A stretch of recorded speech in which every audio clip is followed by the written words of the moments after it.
Chapter 3:18. The servant nodded and trotted forward to knock on the door. Not long after, a doorman answered and opened the door. When he saw who it was, he hurriedly came forward and bowed politely. This humble one pays his respects to Princess Royal.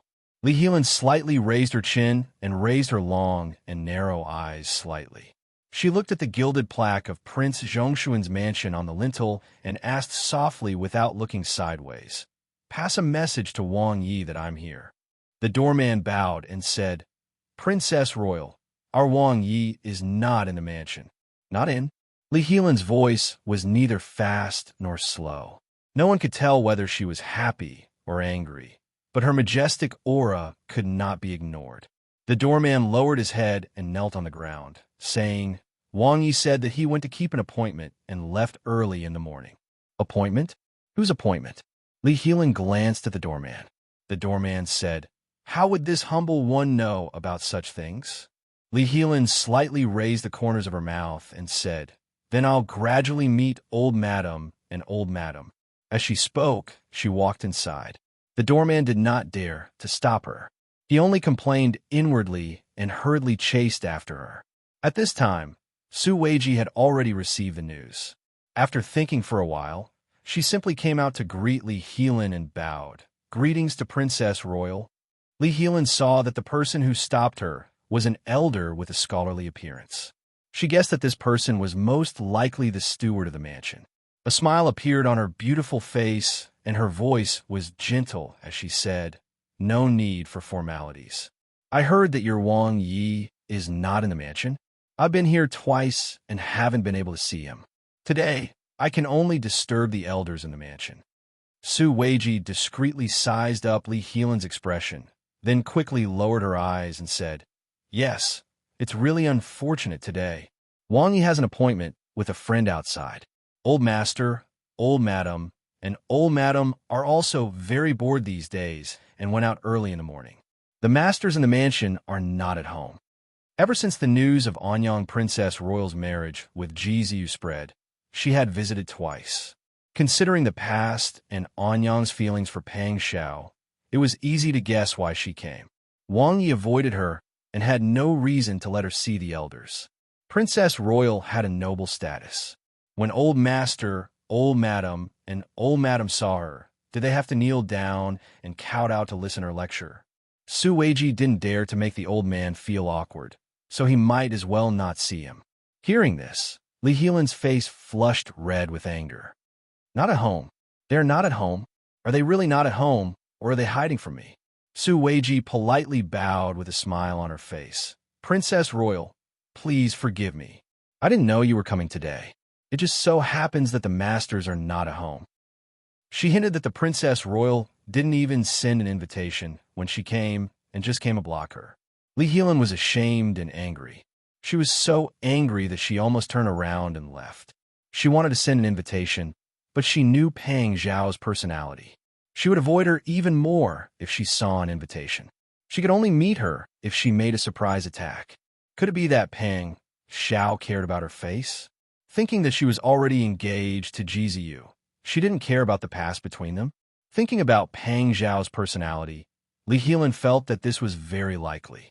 But the more Pang Zhao avoided her, the more she wanted to see her. It didn't make sense that she, the Princess Royal, would be blocked outside the door several times. Moreover, according to her analysis, the Old Master and Old Madam might still be at home. They just didn't want to see her. Li Helan took a deep breath and suppressed her anger. Her voice was neither high nor low, neither fast nor slow. She gently said, "That's right. This princess came a bit too suddenly. Since there are no masters at home, this princess will see the servants. I heard that the woman Wang Yi kidnapped that day is still at home. Call her out. This princess wants to see her." While speaking, Li Helan slowly walked to the main hall. She treated this place as if it was her own palace. Su Weiji followed behind with her head lowered. Her eyebrows twitched. As the saying goes, once or twice, but not thrice. The Princess Royal had already been rejected twice. This time, it really wasn't good to drive her out. Moreover, she didn't see Wang Yi, Old Madam, or the old madam when she came today. If she didn't even see Miss Qin, she would most likely explode on the spot. At that time, she really didn't know what would happen and how to deal with it. If this matter spread, it wouldn't be pleasant to hear. Su Weiji thought of the resourceful Miss Qin and inexplicably felt a bit more confident. With her intelligence, she shouldn't be at a disadvantage. Thinking of this, Su Weiji smiled and said, "Yes, this humble one will immediately send someone to invite Miss Qin here." Li Helan sat at the head of the table. She took the teacup brought by the servant, and her hands paused for a moment. She said, "Call her," but Su Weiji said, "Invite her." Could it be that this woman had a high status in the residence? Li Helan thought so she directly asked. Su Weiji hurriedly bowed and said, replying to the Princess Royal, "This Miss Qin was confined in Su Shui Garden by Wang Yi a few days ago. No one was allowed to come in contact with her. This humble one guesses that Wang Yi might have his own plans." Li Helan understood and nodded, but her heart ached. It seemed that the news that Hexiang found out was true. This Miss Qin was as beautiful as a fairy and made Pang Xiao dizzy. He wanted to marry her, but she was the daughter of the enemy who killed his father. He loved her dearly and couldn't bear to kill her. He really loved and hated her, spoiled and abused her. His feelings were really complicated. Such strong and complicated feelings, but they weren't for her. Li Helan took a sip of tea and looked at the teacup in her hand with a smile. In fact, she was ready. Percent when Qin Yining learned that the Princess Royal of Anyang came and Peng Xiao wasn't at home and asked to see her, he immediately ordered Xian Yun, "Immediately send someone to Pine Crane Hall and tell Old Master, Old Madam, and Old Madam to hide and not come out, so that they won't be embarrassed when they see the Princess Royal. Just now, Mr. Su has asked someone to send a message to Pine Crane Hall. Now the gate of Pine Crane Hall is closed, and even Dahe and Whitey are tied up." Xian Yun admired Qin Yining very much. "That's good." Qin Yining looked at the pearls and emeralds in her hair as she said, "Fortunately, we have the resourceful Mr. Su and Mr. Xie in the Fu. When the prince is not here, there are still people who could take charge." "Yes, but after you get married, it should be you who guard the mansion." Seeing that Qin Yining untied her hair, Xian Yun hurriedly took a comb to comb her hair. Qin Yining blushed at her teasing. She ordered, "Tell them to find the clothes I wore when I returned to the city. Also, make my hair simple. I don't want any jewelry or ornaments. And use the cloak I wore when I came here." Xian Yun was a smart person. She understood that Qin Yining was afraid of being noticed in front of Princess Royal of Anyang, so she immediately ordered people to do it. Qin Yining combed her hair again and put on the plain dress and the cotton cloak with the collar of white fox fur. Her hair was loosely tied into a bun. She didn't wear any jewelry or makeup and went out without any makeup. Xian Yun wanted to follow her, but Qin Yining thought for a moment and said, "I don't want you to. You'll be recognized. Just find 2 loyal and tall women to follow me." "You're so thoughtful. Mississippi otherwise, you wouldn't look like a surveillance." As she said this, she called 2 women who were over 40 years old and had sturdy figures. The 2 women followed Qin Yining to the front hall as if they were escorting a criminal. At this time, Li Helan had already eaten a bowl of tea and was looking at the door, ready to fight. Li Helan couldn't help but sit up straight when she heard the sound of footsteps getting closer and closer. Someone lifted the bamboo curtain outside the door, and an old woman wearing an ochre coat came in. She leaned sideways to hold the heavy curtain for the person behind her. The first thing that came into view was a light green dress. Then he saw a beauty draped in a snow-white fox fur coat, without any makeup, slowly walk in. Li Helan's pupils shrank. She thought she was beautiful, but now she had lost. It was just as Xiang had heard. That cheap wench was very outstanding. If there was a woman in this dynasty who was more beautiful than her, there might be one in the common folk. However, Li Helan often attended gatherings between nobles and nobles, but she had never seen anyone who could compare to her. If the men in this dynasty were included, Jiziyu could compare to her in terms of facial features. This was a woman that people couldn't help but look at a few more times. She was reluctant to look away.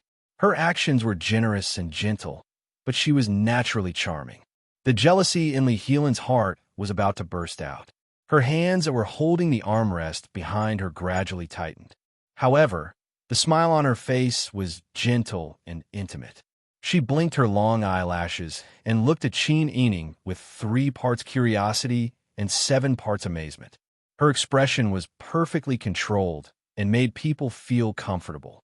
Qin Yining came forward and bowed. She respectfully kowtowed and said, "This little girl greets Anyang, eldest princess. May the eldest princess be blessed." Li Helan quickly walked forward and helped her up with both hands.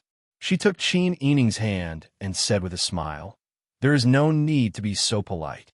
Miss Qin is really a talent. That day at the city gate, many people saw you and described you as a fairy. This princess has long wanted to make friends with you. It is rare to see you today. Io, what a beautiful person. You really make this princess look like a pig or a dog. Eldest princess is overpraising me." Qin Yining bowed in fear and trepidation. She said in a soft and gentle voice, "You are a golden branch and jade leaf, the bright moon in the sky. This little girl is just a weed on the side of the road. This little girl's status is lowly. How could I dare to compete with the bright moon?" Li Helan looked at Qin Yining's graceful figure and lower head. She looked timid and her voice was low. At a glance, she looked like a well-bred girl from a large family. Her personality was also very weak. How could she be liked by Pang Xiao with this kind of personality? Li Helan smiled contemptuously, but the expression on her face became even more amiable. "Don't say it like that. If we're talking about golden branches and jade leaves, isn't Miss Qin also one? In the future, when your father comes to the capital to become an official, my imperial brother will put him in an important position." Qin Yining hurriedly bowed again in fear and trepidation. "Thank you, eldest princess. Thank you, your majesty." She was so cowardly and useless. She really had a good appearance. Li Helan smiled and took a flowery golden tassel from her hair. She placed it in Qin Yining's hair bun. "Miss Qin's appearance is too plain. This is a little token of my appreciation. Miss Qin, please don't dislike it." Chapter 319. "Oh," Li Helan asked with concern. "Young Miss Qin is such a gentle beauty. Why would Brother Xiao ground you?" Then she smiled as if she understood. She patted Qin Yining's shoulder to comfort him. "His temper has been like this since he was young. He's very cold to outsiders. Don't worry. This princess will talk to Brother Xiao later and tell him not to punish you." Qin Yining heard her call him Brother Xiao, and then talk about since he was young, and he's very cold to outsiders. He felt his teeth ache. It seemed like even though the eldest princess was engaged to Marquis Dingbei, she still had feelings for Pang Xiao. A well-mannered young lady would follow the 3 obediences and 4 virtues. This eldest princess had grown up being spoiled, so she was used to getting what she wanted. She didn't know how to accept the fact that she couldn't get what she wanted. Now that her marriage wasn't to her liking, she would work hard to fight for true love in the future. Qin Yining's heart was like a spark from a flint. He suddenly understood Your Majesty's intention in granting a marriage between eldest princess Anyang and Ji Ziyu. Even if Ji Ziyu and Peng Zhishi were good brothers, as long as they were men, they wouldn't tolerate their wives thinking about someone else. Li Qiqian was really willing to do anything to provoke these 2 people, one in the south and one in the north. He was even willing to sacrifice his little sister's lifelong happiness. Qin Yining's heart was like a bolt of lightning in a single breath. She bowed again. Her watery eyes sparkled as she said in a trembling voice, "Many thanks, eldest princess. If eldest princess can say a few good words for this little girl will be deeply grateful. I'll thank eldest princess first." Li Helan saw her face full of surprise and was so moved that she was about to cry. She was like a harmless little animal that had found food. He despised her even more in his heart, but he also lowered his guard against her. Such a delicate girl was snatched into the mansion by Pang Xiao. It was hard to tell whether he doted on her or abused her. The more such speculations and discussions there were, the worse the reputation of the Qin clan became. To Li Helan, who was a proud daughter of the heavens, Qin Yining was no longer a threat.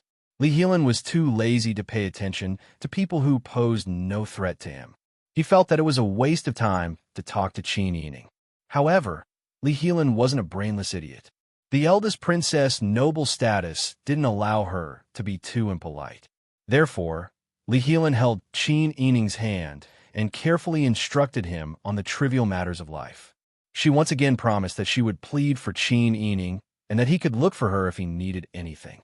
This kind of polite words were too hypocritical. Even if Qin Yining was an idiot who took polite words seriously, he probably wouldn't be able to get past the palace walls to find the eldest princess. After a short while, the eldest princess took her leave. Qin Yining respectfully went to the courtyard and kowtowed to see her off. When she left, he finally let out a sigh of relief. He didn't say anything to Su Weiji and only nodded his head as a greeting before hurriedly returning to Shui Garden to be grounded.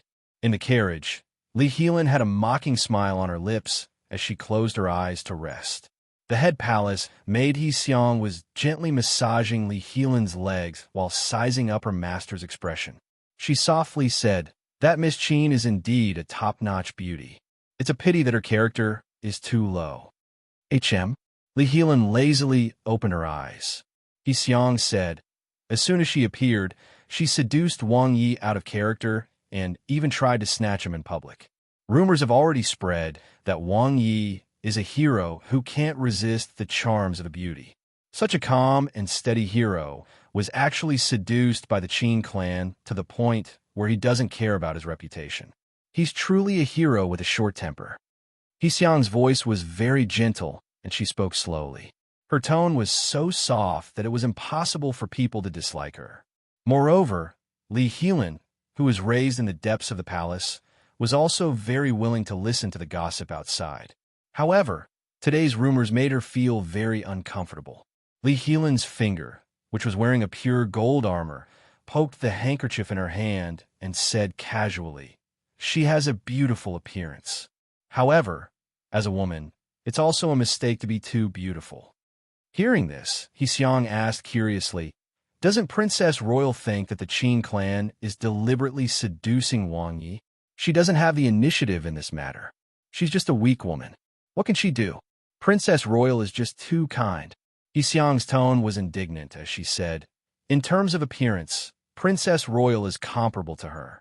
In terms of background, Princess Royal is the real golden branch and jade leaf. Just like what the Qin clan said, Princess Royal is the bright moon in the sky, while she's just a weed on the roadside. Princess Royal is so much better than her. Wang Yi was still seduced by her. This servant is really not convinced." He Xiang's words successfully provoked the irritation and jealousy in Li Helan's heart. Everyone loved beauty. It was a fact that beautiful women were more attractive to men. There was no need to argue about this. However, her appearance was given by her parents. It was useless for her to be jealous. When she thought of how Pang Xiao avoided her and locked a beauty in his home, like a bird in a golden cage, she thought of how Pang Xiao avoided her. Even if his reputation of being a lecher spread throughout the capital, he didn't hesitate to do so. It was clear that Pang Xiao had long been deeply in love with the Qin clan. Li Helan felt very wronged. Qin Shi, whom she had just met, had defeated her with only her beauty. Then what was her love for Pang Xiao all these years? When He Xiang saw Li Helan's appearance, she became even more indignant and said, "Princess Royal has a good temper, but this servant doesn't have any self-restraint. When I saw how good you were to the Qin clan, this servant wanted to rush up and give her a few big slaps on the face for you. Let's see how she can seduce Wang Yi then." For a moment, Li Helan almost ordered the coachman to return to the Wang mansion and do as He Xiang said and give the Qin Yining a few big slaps on the face. However, she closed her eyes and thought for a moment. The surging jealousy in her heart was once again suppressed. The root of this matter is not the Qin clan. It's Pang Zhishi. Pang Zhishi is an ambitious and ruthless person. Purely based on beauty, this princess can't compare to the Qin clan. However, this princess has more than enough to spare when it comes to other things. This princess believes that as time passes, he will realize how beneficial it is for him to become this princess's prince consort. But your prince consort will definitely be north placating Marquis. He Xiang's words poked Li Heelan's sore spot. Li Heelan took a few deep breaths and shook her head, saying, even if he doesn't become this princess's prince consort, he will know the benefits of following this princess. Li Heelan's eyes became stern and firm as she said, He Xiang, go back and send an invitation to the Wang mansion. This princess must see Pang Zhishi tomorrow. I don't believe that he can hide from this princess for much longer.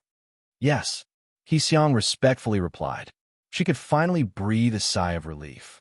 Percent at the same time, in a private room on the third floor of the Sparrow Tower, Jiziu's fair and slender hand held a white porcelain wine pot.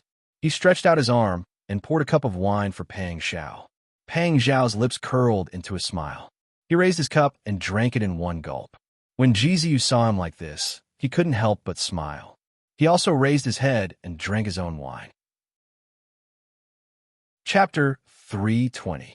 After 3 rounds of wine, the atmosphere between the two of them was no longer as tense as it was when they first met. Pang Xiao rinsed his mouth and said, Why did you ask me out today? Jiziu put down his chopsticks and looked down at the bowl in front of him. He suddenly raised his head, and a complicated expression appeared in his shimmering peach blossom eyes. However, he remained silent in the end. Do you like family Qin girls?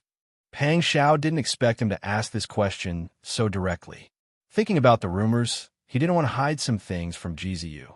He nodded and said, Yes, I like her. But don't forget that she is the daughter of your father's murderer. Jiziu's voice sounded a little anxious. Pang Xiao lowered his eyes. His heart was racing. He quickly went through everything that had happened recently in his mind. In the end, he sighed and said, I know. He still had to be on his guard. He wouldn't harm Jiziu, but he could not guard against others. Jiziu saw his dejected and conflicted expression. He thought about how he had forcefully taken Qin Yining into the Fu and interpreted his reaction as another explanation.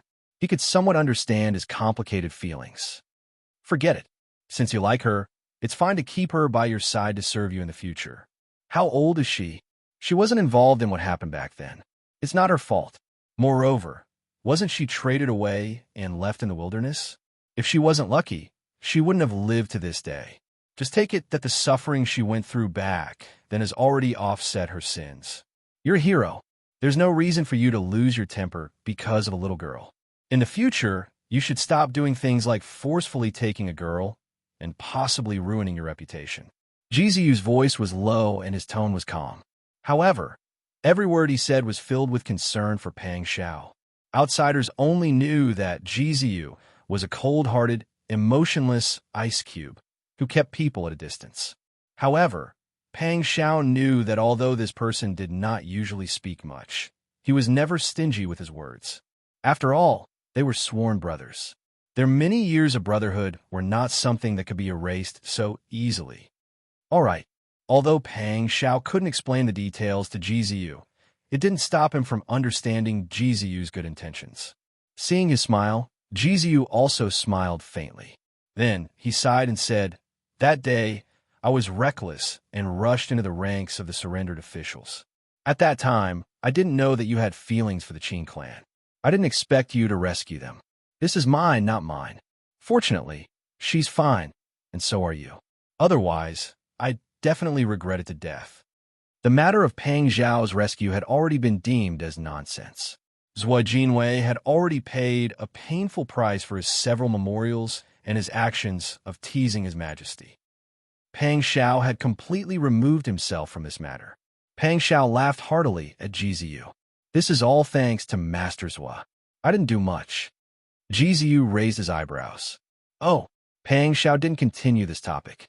He changed the topic and said, I haven't congratulated you and Princess Royal and Yang. Princess Shang is not necessarily a bad thing for you. You have to make good use of it. Becoming the emperor's son-in-law meant that he was Li Qitian's brother-in-law. Even if Li Qitian was afraid of Xu Yingui, he had to consider his reputation and the face of his relatives before dealing with Jiziu. Jiziu naturally understood that Pang Xiao was thinking for him. He forced a smile and said, I don't have any romantic feelings for Anyang. I also know that Anyang likes you. This is your majesty's decree. Anyang, and I can only obey. I guessed as much. Pang Xiao stretched out his long arm and patted Ji Ziyu's shoulder. I know best what kind of person you are. You're used to being free. You don't care about any woman. How can you lower yourself to Princess Shang? Once you become the emperor's son-in-law, your future will be set. If you want to improve, you'll have to work 10 times harder than others. I'm not afraid of that. Ji Ziyu smiled faintly and raised his head to take a sip of wine. His Adam's apple, which was half covered by his snow-white collar, moved up and down. What I'm most afraid of is that the 3 of U.S. brothers will end up killing each other. They had booked the entire 3rd floor of the Sparrow Tower. Moreover, they had trusted aides guarding both inside and outside. As a result, they were increasingly unrestrained in their words. Pang Xiao smiled sadly. As the saying goes, one must plan for one's own position. This isn't without reason. Back then, we were in the same position. Who would have thought that one day our status would rise and we would hope to obtain more things? It's not out of greed. It's to protect ourselves, Ji Ziyu said. Yes, it's to protect ourselves and the people we care about. Pang Xiao nodded. The 2 of them looked at each other and couldn't help but smile bitterly. The 2 of them were actually in the same situation now. Both of them had achieved great merits and were feared by the emperor. Pang Xiao knew in his heart that their conversation today was actually reserved and guarded. However, he understood that these were unavoidable. Their current position didn't allow them to be as unrestrained as before. The 2 of them drank and chatted with great tacit understanding. They didn't talk about these serious matters anymore. They only talked about things that happened after they parted. They talked about things they had seen and heard in various places and scenic spots. The Northern Taytan and the Southern Dian naturally saw different things. As the 2 of them talked, they seemed to understand the world that the other had seen. If outsiders saw Pang Xiao and Ji Ziyu now, they would definitely be very surprised. Not to mention outsiders. Even Li Qitian had never seen Ji Ziyu so talkative. He had also never seen Pang Xiao take off his various masks and chat with friends. At this time, Pang Xiao and Ji Ziyu both had the same thought. No matter how the world changed, no matter how they walked in the future, as long as they could reminisce about the past together like this when they met, laughing and cursing, putting aside all their identities and conflicts, and no longer haggling and comparing, it was enough to make people feel satisfied. When the sky outside the window was dark and they finished chatting to their heart's content, they ordered someone to come in and help them change their clothes. The 2 of them drank a little too much. Although they weren't drunk, they were still in high spirits. Ji Ziyu's face was red, which made his handsome appearance even more beautiful. Pang Zhishi, your silver-white Fergana horse is with me now. I won't give it to you. That won't do. I gave it to Sister E. Under the influence of alcohol, Pang Xiao was a little excited and blurted out Qin Yining's maiden name. Ji Ziyu frowned and said, even if you don't want it, it has to be mine. I picked it up and it's mine. Why would a girl from the Qin clan want such a good horse? She's keeping it for fun. Ji Ziyu snorted. I don't care. I'm just informing you. If I don't give it to you, are you going to snatch it from me? Really? Pang Xiao laughed. I didn't expect you to be so shameless. You're snatching Sister Yi's things in broad daylight. You're a man, yet you're snatching a girl's mount. Aren't you ashamed? It's not just snatching a mount. I cough. Ji Ziyu's throat and eyes were dry. He couldn't help but cough and vomit in the end. The attendants quickly helped Ji Ziyu rinse his mouth. Pang Xiao also wanted to vomit as he watched from the side.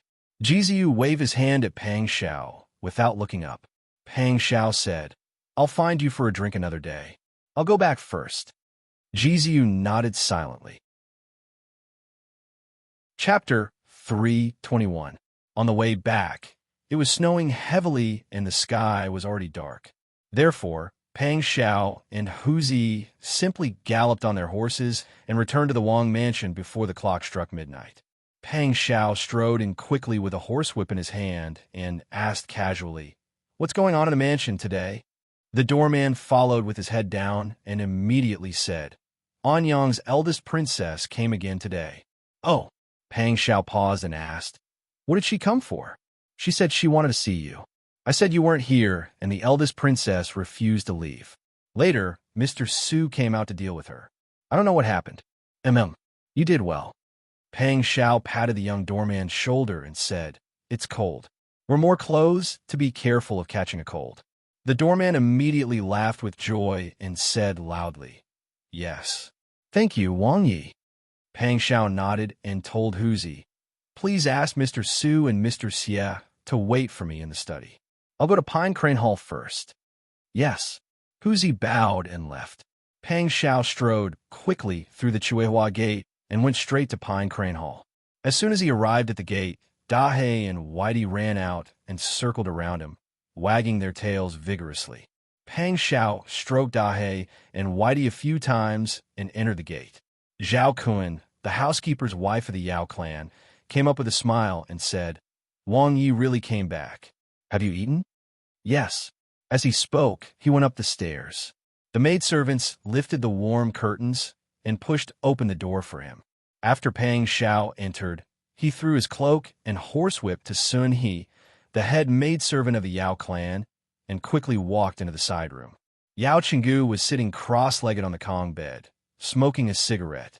The Yao clan and Mrs. Ma were sitting on the other side of the Kong bed, talking while eating peanuts. Seeing that Pang Xiao had returned, Mrs. Ma smiled and said, Dai Fu, have you had dinner? Yes, I have. Pang Xiao bowed to the elders and asked straightforwardly, Did Princess Royal make things difficult for you today?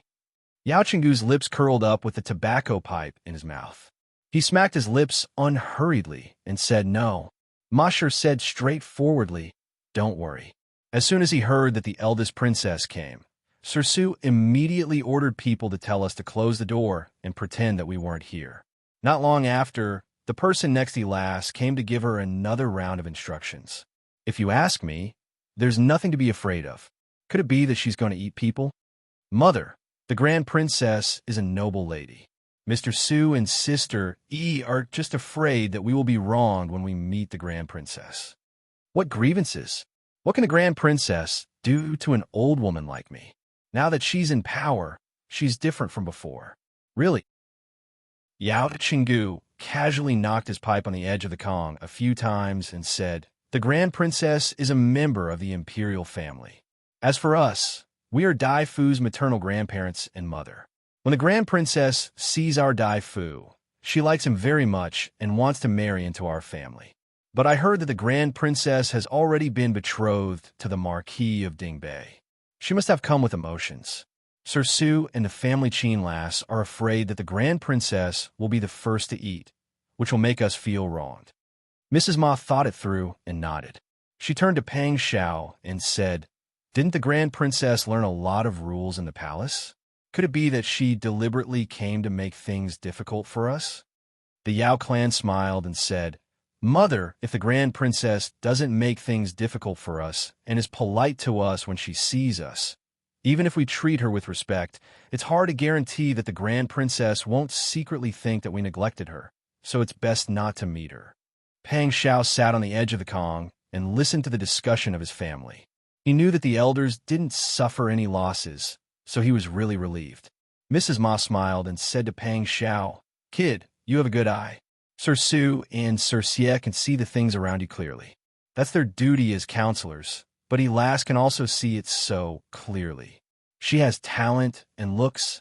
It's enough for her to be with you. You can't bully her. Pang Xiao laughed. How can I? Why would I bully her? The Yao clan said, You grounded her. Isn't that bullying? That's because I had no choice. She's a delicate girl, but she was reprimanded and grounded by you. It's already hard enough for her reputation to be ruined. Today, the Grand Princess came and even asked to see her. The Yao clan said to Pang Xiao seriously, Let me give you a piece of advice. Since you like her, you should be more attentive and care for her. Our family doesn't have a heartless man who does one thing in front of others. You should also learn to be more attentive. The Grand Princess is a proud daughter of God, so she must be used to being domineering. She can't see your grandparents and me when she comes to our house, and I don't know how she'll make things difficult for Sister E when she sees her.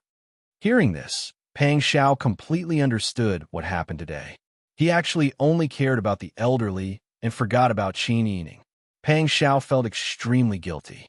He stood up and said, "Mother, you're right. I'll go see Sistery now." Mrs. Ma said, "Go quickly." "All right." She turned around and took out a large package from the cabinet and stuffed it into Pang Xiao's hands. "Bring this to Elas. It's cold here in winter, and I can tell that her small body can't resist the cold. Don't let her catch a cold." Pang Xiao opened the package. Inside was a sable fur cloak and a sable fur hood. The edges of the hood and the collar of the cloak were inlaid with 3-inch wide sable fur. The inside of the cloak was also inlaid with a thick lining. It felt soft and warm to the touch. Mrs. Ma said with a smile, "Don't be fooled by the color. The fur is good. I asked your mother to pick it out. It's important that it's warm and doesn't need to stand out too much. Anyway, Elas is very beautiful. I'll thank you on her behalf." Pang Xiao smiled and wrapped the cloak and hood properly. He then took the package and went out. Mrs. Ma didn't forget to stretch her neck and said, "Hey, tell Elas to tell someone to tell me if she needs anything." "Got it." Pang Xiao's voice was already outside the door. Yao Chenggu smiled and grabbed a handful of peanuts. He laughed and shook his head. This brat. When Pang Xiao avoided the crowd and arrived at Shui Garden, the snow had already stopped. The courtyard was covered with a white carpet, and the warm light was projected on the ground through the window lattice, forming an orange light and shadow. 2 figures were vaguely reflected in the window. Pang Xiao laughed.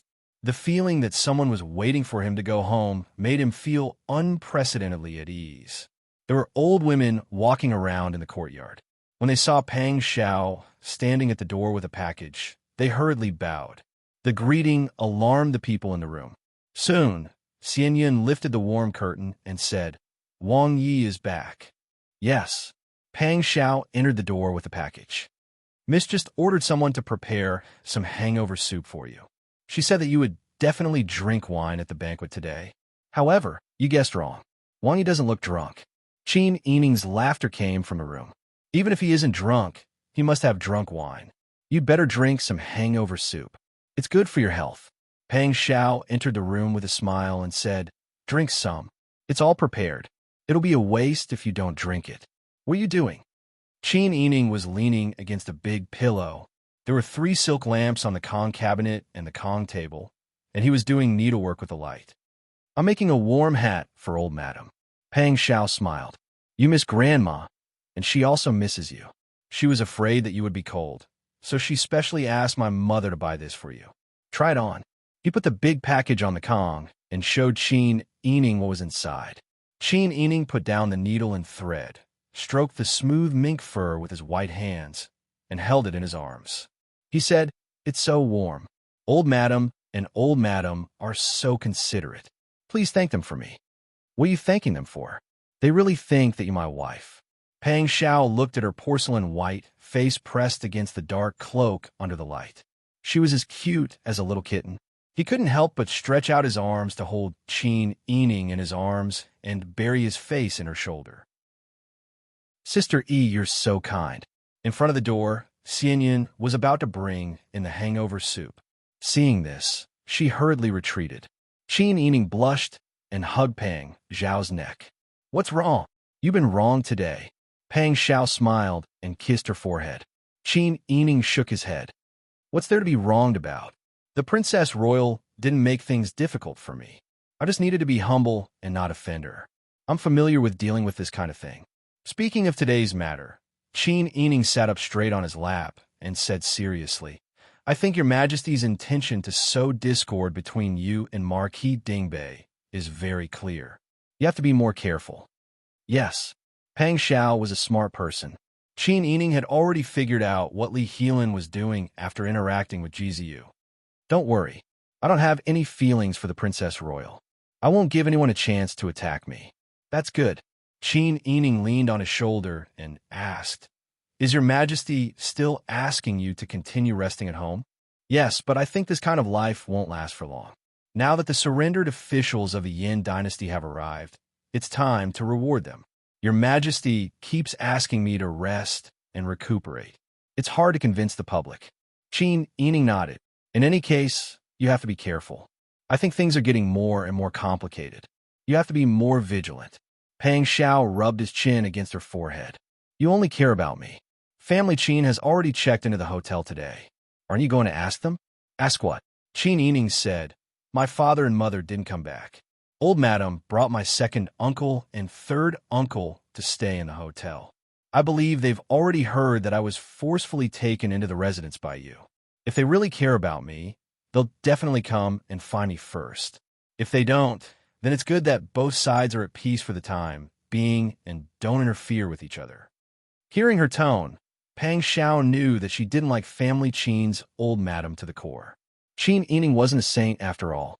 Old Madam didn't treat her as one of her own, so she didn't want to take the initiative to get close to her. Pang Xiao's forceful taking spread like wildfire. The whole city knew about it. If Old Madam cared about her, she would definitely come and find Pang Xiao to ask for an explanation. I'm waiting to see Old Madam's, second uncle's, and third uncle's reactions. After knowing what they think, I'll be able to make a decision about the real estate. Real estate? Yes. My family members are all here. They can't stay in the hotel forever, right? It doesn't matter what official your majesty is appointed to. We all want to settle down in the capital. Chapter 322. Are you planning to buy a house for your family? Pang Xiao kicked off his boots and sat on the heated Kong. He put Qin Yining in front of him again and hugged her as if she was a big soft doll. But your family may not accept your kindness. Moreover, your family hasn't separated yet, right? Qin Yining leaned comfortably on Pang Xiao's chest and looked at the complicated carvings of magpies on the branches on the mahogany cabinet. She said in a lazy voice, indeed, we haven't separated yet, but we can't write two Qin characters in one stroke. I bought a house for my father. Although my father's whereabouts are unknown, I believe that with his wisdom, he will be able to turn misfortune into blessing. He hasn't come back yet, so he must be held back by something. You are right. Although my people didn't find the whereabouts of my father-in-law and mother-in-law, they didn't find any bad news. At this time, no bad news is good news. With father-in-law's wisdom, they must be safe and sound. Pang Xiao said with certainty. Qin Yining's face was burning red. She twisted her body to get out of his arms and said angrily, what father-in-law and mother-in-law? Who said that I want to marry you? Pang Xiao giggled and pulled her back into his arms. Outside, people are saying that I am a hero who is short-tempered and fell for you. If you don't marry me, who else do you want to marry? Moreover, my sister E is smart and filial. Today, she protected the elders in the manor, and later, she will buy a house for her parents. Such a good daughter-in-law is hard to find even with a lantern. After passing this village, I won't be able to meet this shop again. Glib-tongued, Qin Yining snorted, but her heart was very sweet. She thought for a while and said, however, I can't do this directly. I can't let Old Madam and the others know that I bought the house. Otherwise, there will be more trouble in the future. I can find a reliable person and put my name on this person. Then, this person will make a deal with my father on the surface. I only need to hide in the dark. I can't show my wealth. You're so smart. Pang Xiao kissed her cheek. I haven't said anything yet, but you've already figured it out. How about this? You don't have to worry about buying a house. I will secretly send people to keep an eye on it. However, every inch of land in the capital is worth an inch of gold. Your family doesn't have any foundation here, so it won't be possible to buy a house as big as the original one. It doesn't have to be as big as the original house. A normal courtyard with 2 entrances will do. The important thing is that the location is better. Right now, my family doesn't have that many people, and I don't know what will happen in the future, so there's no need to tie the money to the property. When I need it, I won't be able to take out the money. Who knows? My father might have other plans in the future. Yes. I'll get someone to keep an eye out for him. Pang Xiao caressed her smooth cheeks and smiled. Although your men haven't come to the capital yet, I'm here. If there's anything you want to do, or if it's inconvenient for you, just tell me. I can help you do it. I won't be polite with you. Pang Xiao kissed her affectionately and said, I have a meeting with Mr. Su and Mr. Xie, so I'll leave now. Yes. They weren't married yet. Pang Xiao just sat there for a while and glanced at her. Who knew how many flowers would spread outside? Even if she already had the reputation of being snatched, and her reputation had long been ruined, the people who serve her knew how long Pang Xiao would stay every time. Qin Yining still had to go inside, so they didn't ask him to stay for long. Qin Yining asked Xian Yunduan to make hangover soup for Pang Xiao. He sent him to the corridor before returning to his room. Pang Xiao was reluctant to leave. He looked back 3 times with every step he took as he left Su Shui Garden. When the door of Su Shui Garden closed behind him, he composed himself and quickly went to the study. Su Weiji and Xie Yu bowed to Pang Xiao. Xie Yu presented a hairpin invitation with both hands. Pang Xiao smelled the strong fragrance of rouge. He frowned and asked, "Who sent this?" "Wang Yi. It was sent by the palace." Xie Yu's smile was normal, but the wrinkles at the corners of her eyes seemed to hide a hint of ridicule. Pang Xiao was very unhappy. He took the invitation and glanced at it. He threw it away angrily, and it landed on the ground. Such behavior. She has the nerve to say that she's a daughter of the imperial family. She hired a famous teacher and a nanny to teach her. I don't know which dog she learned it from. Su Weiji picked up the invitation and looked at it, then handed it to Xie Yu. Xie Yu looked at it and put it back on the square table. She couldn't help but tease. It's all because Wang Yi is too charming. Who else can you blame? Pang Xiao was angry and amused by Xie Yu's words. It's a bad habit of being spoiled since childhood. She must get whatever she wants. Her life had been too smooth sailing. My sister Yi is also the young miss of a large family. She's not as frivolous as her. Su Weiji and Xie Yu looked at each other and couldn't help but laugh. Xie Yu said, "Wang Yi is not a cloud but a mountain. However, young Miss Qin is indeed a good girl. She deserves Wang Ye's praise." Su Weiji said, "But what your majesty values is Anyang's eldest princess's personality. She has the determination to win you over, but she also has the guts to do things that are out of line. If this continues, the relationship between you and North placating Marquis will be irreparable." Sister Yi said the same thing just now. "The only thing I can do is make my attitude clear and let North placating Marquis see that I have no interest in Anyang. Then Wang, you won't be going to tomorrow's banquet." Li Helan invited Pang Xiao to the banquet in the post. Pang Xiao said, not only won't he go, but he will also strictly refuse. "Sir Su, I'll have to trouble you to write on my behalf. Just say that I'm not feeling well and need to rest in the residence. Also, ask the eldest princess to be more careful. It's very cold right now, and it's better to not go out." "Yes." Su Weiji stood up and went to the table to grind an ink stick to write a reply. Pang Xiao also arranged for Xie Yu to secretly find a suitable residence. When she found it, she would inform him. The night passed in silence. The next morning, when Li Helan was eating breakfast with the Empress Dowager, she received a reply from a palace servant. Li Helan happily put down her ivory chopsticks and opened the reply with a smile. When she saw the words clearly, her smile froze. After reading it carefully, Li Helan was so angry that she kicked over the embroidered stool beside her. "Lanner, what's wrong? Who bullied you? Tell Ijia. Ijia will definitely help you." When the Empress Dowager saw that her beloved daughter was so angry, she pulled her into her arms and coaxed her. Li Helan wiped her tears, feeling wronged. Pang Zhishi refused to attend the banquet, and the content was very perfunctory. The most important thing is that he even ordered someone to write the reply. Daughter can recognize his handwriting. This is definitely not his handwriting. He was so stingy that he didn't even give daughter a word or two. This is simply looking down on daughter. When the Empress Dowager heard this, she asked about the details. When she heard Li Helan's story, her face finally darkened. "Lanner, why did you take the initiative to send a reply to Pang Zhishi? You should know that you're already engaged, and your future husband is Marquis Dingbei. Even if you're a princess, your future life will be tied to Marquis Dingbei. Why did you send an invitation to Marquis Dingbei at this time?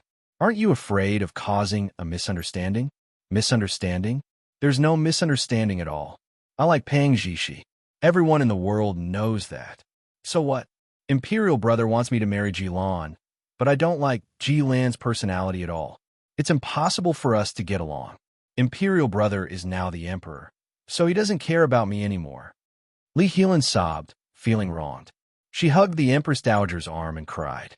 Her tears fell on the back of the Empress Dowager's hand. The Empress Dowager loved her daughter dearly.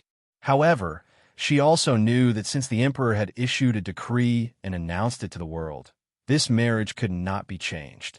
Moreover, the emperor had also told her about the marriage between Anyang and Marquis Dingbei.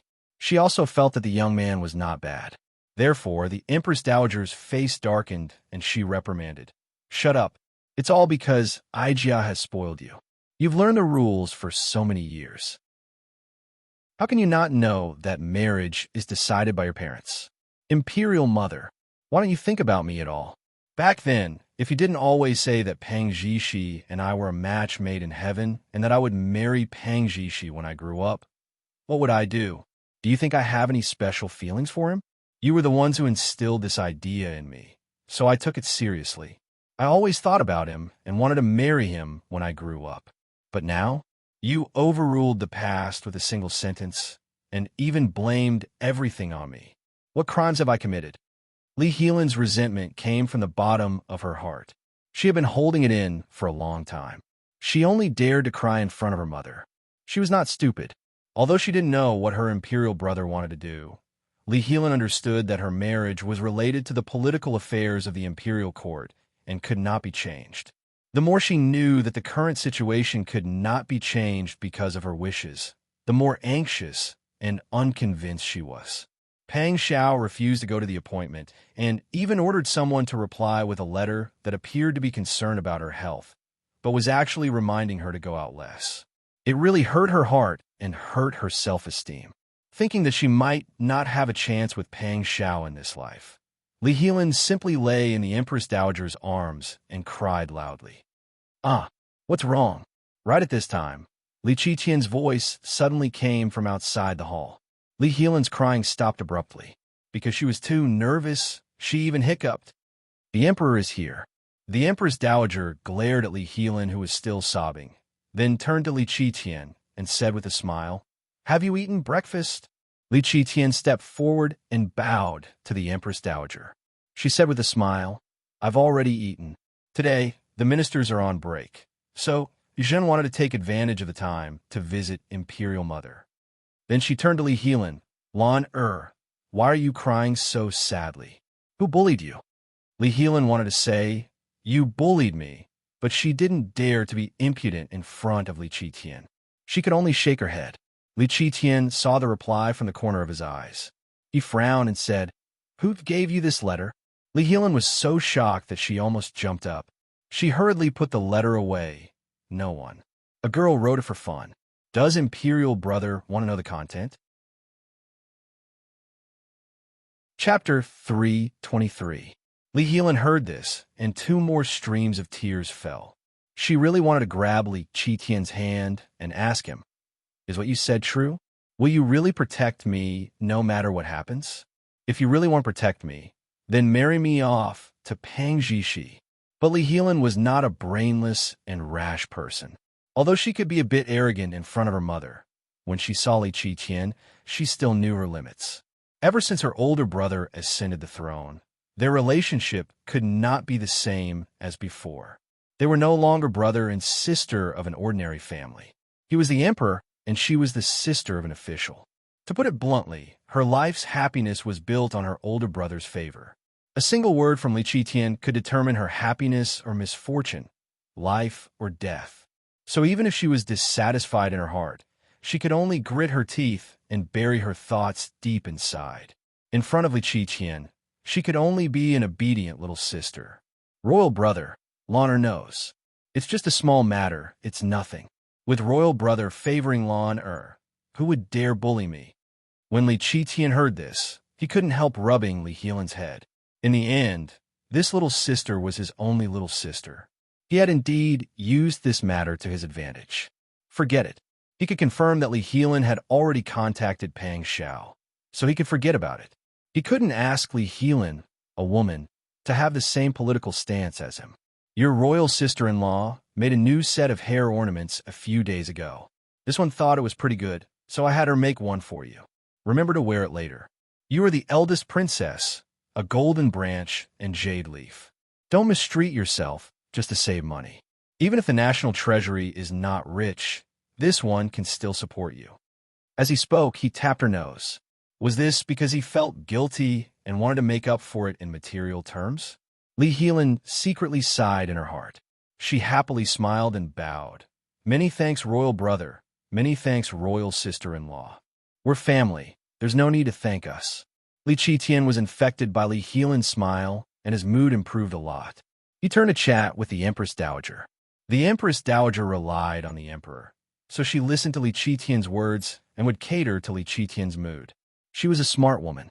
Just like Lee Heelan, she knew who her happiness came from. So she never had any conflicts with Li Qitian, and the relationship between mother and son was also very good. Li Qitian chatted happily and left in a good mood. After Li Qitian left the palace of compassionate and peaceful, the Empress Dowager sent everyone away, leaving only Lee Heelan by her side. She pulled her and persuaded her in a low voice, Lan you have to be more open-minded. You already have the happiness that a woman can get in her life. Don't be greedy. As for Niu Jishi, I don't know why you've chosen him, but you have to know that it's impossible between the two of you. Your imperial brother wishes to marry you to Marquis North Placating. This is already set in stone, and there's no possibility of changing it. That Marquis North Placating is also a person with shocking talent. You have to be content, understand? Lee Heelan looked at the Empress Dowager without saying a word. After a long time, she slowly nodded. The Empress Dowager knew that Lee Heelan didn't listen to her advice. She sighed helplessly. A mother knows her daughter best. The Empress Dowager's guess was right. Lee Heelan returned to her side chamber, buried herself in the quilt, and cried fiercely. After venting enough, she ordered He Xiang, who was beside her. Tell them to prepare the carriage. I'm going to personally wait in front of Prince Zhongshuan's residence. I don't believe that Pang Zhishi won't come out. Princess Royal, you don't have to persuade him. I personally went to his door, but he pretended not to see me. I sent an invitation, but he had an excuse to refuse. If I don't go to his door and block him, when will he be able to see him? But you're a noble, don't mention this word again. Lee Heelan finally exploded in anger.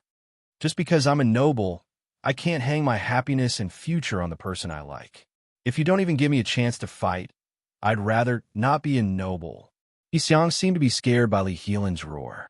She stood there in a daze, unable to react. Lee Heelan angrily said, Why aren't you going to tell people to prepare the carriage? Yes, yes. He Xiang's face was pale after being reprimanded. She respectfully saluted and quickly retreated. When she was outside the hall, she let out a sigh of relief. She said a few words to an inconspicuous servant outside the palace of compassionate and peaceful before going to prepare the carriage. Percent. Wang Yi, do you want to tell Miss Qin first and take her to see the residence? Xie asked with a smile. Pang Xiao shook his head, put on the fur coat, picked up the horsewhip, and said with a smile, This king will go and have a look first. If this king doesn't like it, then there's no need to show it to her. However, this king can rest assured that Mr. Xie will handle things well. I believe that the residence is suitable. Xie said with a smile, It just so happens that my family is moving out of the capital. It's ambiguous whether they will sell the residence or not. Let's go and have a look first. If Wang Yi thinks it's suitable, then we could discuss it later. Pang Xiao nodded and asked people to prepare the horse. He took Huzi and Xie and rode out of the Wang mansion. Unexpectedly, as soon as they left the mansion, they saw a carriage parked at the corner of the street, suddenly open the door, and lift the warm curtain. Lee Heelan was wearing an exquisite white fur coat. Her fair face was wrapped in the fur collar, which made her red lips and white teeth even more. In addition, her eyes contained a sense of shyness and sadness. The feelings in her eyes were like the vast ocean, which could drown people directly. Wang Yi, it's cold and you haven't recovered yet. Riding a horse through the snow. Where do you want to go? Lee Heelan got off the carriage. After all, she couldn't act domineering in front of Pang Xiao. She could only speak with a gentle smile, but the sadness in her voice deepened. Pang Xiao originally sat on the horse and didn't want to pay attention to anyone. However, Li Helan was the eldest princess and had a noble status. Moreover, the other party had gotten off the carriage. If he sat on the horse and spoke to her in a condescending manner, it wouldn't be appropriate. Therefore, Pang Xiao jumped down from his horse in a natural and unrestrained manner. Then he bowed and said, "So it's the eldest princess. You also know that the weather is cold and the ground is frozen. Why didn't you rest in the palace? Why did you stay here in the snow?" "Why, don't you know? Imperial brother bestowed me to Jilon. I'm going to marry Jilon. What do you think I should do?" Her questioning tone made it seem as if Pang Xiao had abandoned her after taking advantage of her. Pang Xiao raised his brows and said with a smile, "I already know about this. For such a happy occasion, I naturally have to prepare a generous gift." Li Helan looked at the man she yearned for day and night. She thought that he would have feelings for her and be reluctant to part with her. Who would have thought that when she threw the question to him, he would only say that he would prepare a gift for her? Li Helan's tears couldn't help falling. The grievances she had suffered over the past few days made her unable to control herself. She sobbed as she asked, "What do you mean by this? Why are you hiding from me? Could it be that the past between us doesn't exist? After all these years, could it be that you don't know my feelings for you?" Pang Xiao heard this and tightly knit his brows. Chapter 324. Pang Xiao was very observant and alert. When the gazes of the people behind him were focused on him and Li Helan, he had already noticed that their every move was being monitored by others. His mind quickly calculated who it was. He respectfully bowed to Li Helan and said seriously, "Eldest princess, please conduct yourself with dignity." "Conduct myself with dignity?" Li Helan saw Pang Xiao's attitude and finally felt despair. He looked up at him and said in a tearful voice, "All these years, all I wanted was to marry you when I grew up. If you didn't have any feelings for me, why didn't you refuse when Imperial Mother and Elder Brother made a joke about us? If you had rejected me earlier, would I, Li Helan, be someone who would shamelessly pester you? You gave me hope and made me dream of you when I grew up, but now you're shrinking back. Pang Zhishi, are you even a man?" Eldest Princess said it was a joke. Why take it so seriously? Moreover, this Pang has never interacted with Eldest Princess before. You and I aren't familiar, so Eldest Princess, please be careful with your words. Pang Xiao knit his brows and took a few steps back. Huzi, who was behind him, secretly wrote the character North on his left hand. Pang Xiao immediately understood. The person who was watching them in the dark was Ji Ziyu. Ji Ziyu couldn't have just happened to pass by. Someone must have told him. Eldest Princess Yang was already engaged to Ji Ziyu and would be married soon. Even if Ji Ziyu didn't have any feelings for Yang, any man who saw his wife entangled with another man, and this person was his good friend, wouldn't feel good. Among the generals of the Zhou, he and Ji Ziyu were one from the south and one from the north. If the two of them were close, as long as they worked together, it would be a great matter that could change the dynasty. How could the emperor allow them to continue being brothers? That was why there were so many people trying to sow discord. Pang Xiao could understand the emperor's actions, but he could not forgive him. He gritted his teeth so hard that they creaked. It seemed that he and Ji Ziyu had unknowingly stepped into a trap since the first time Yang came to the Fu to look for him. Moreover, this matter was a dead end with no solution. It was impossible for Ji Ziyu to refuse the marriage. Anyang must be his wife, and how could a man allow his wife to have another man in her heart? At this moment, Pang Xiao felt that no matter what he did, Ji Ziyu would misunderstand him. This was the brilliance of Your Majesty's plan. No matter how clear they were about the situation, they had no choice but to misunderstand each other and develop animosity in their hearts. However, how could he, Pang Xiao, be a soft persimmon that could be easily squashed? Even if misunderstandings were bound to occur, he would never allow himself to be taken advantage of so easily. Even if he were to suffer a loss, he would suffer a great loss and let others know that he had suffered a loss. Thinking of this, Pang Zhao's words were no longer polite. The eldest princess must have caught a cold and is speaking nonsense because her mind isn't clear, right? If the eldest princess is sick, then go see a doctor. It's best if you don't walk around outside. What are you saying? I'm not sick. I'm not speaking nonsense. Pang Zhishi. If you're not a man and don't dare admit it, then just say you don't dare. Why blame it all on me? Saying I'm sick? Huh. I'm very clear-headed right now. I've never been this clear-headed before. If you can still act like a shrew when you're clear-headed, then you haven't learned the rules well. Your Majesty is busy with the court, and the Empress is busy with managing the harem. So you've delayed teaching the eldest princess? This king is your Majesty's sworn younger brother and can be considered half an elder brother to the eldest princess. This matter can't be messed around with by the eldest princess, breaking the rules of the boudoir and losing the dignity of the imperial family. Pang Zhao's face sunk as he ordered He Xiang and the other palace maids behind Li Helan. Help the eldest princess get on the carriage. This king will personally send the eldest princess to see your Majesty. You actually dare to say that I don't have rules.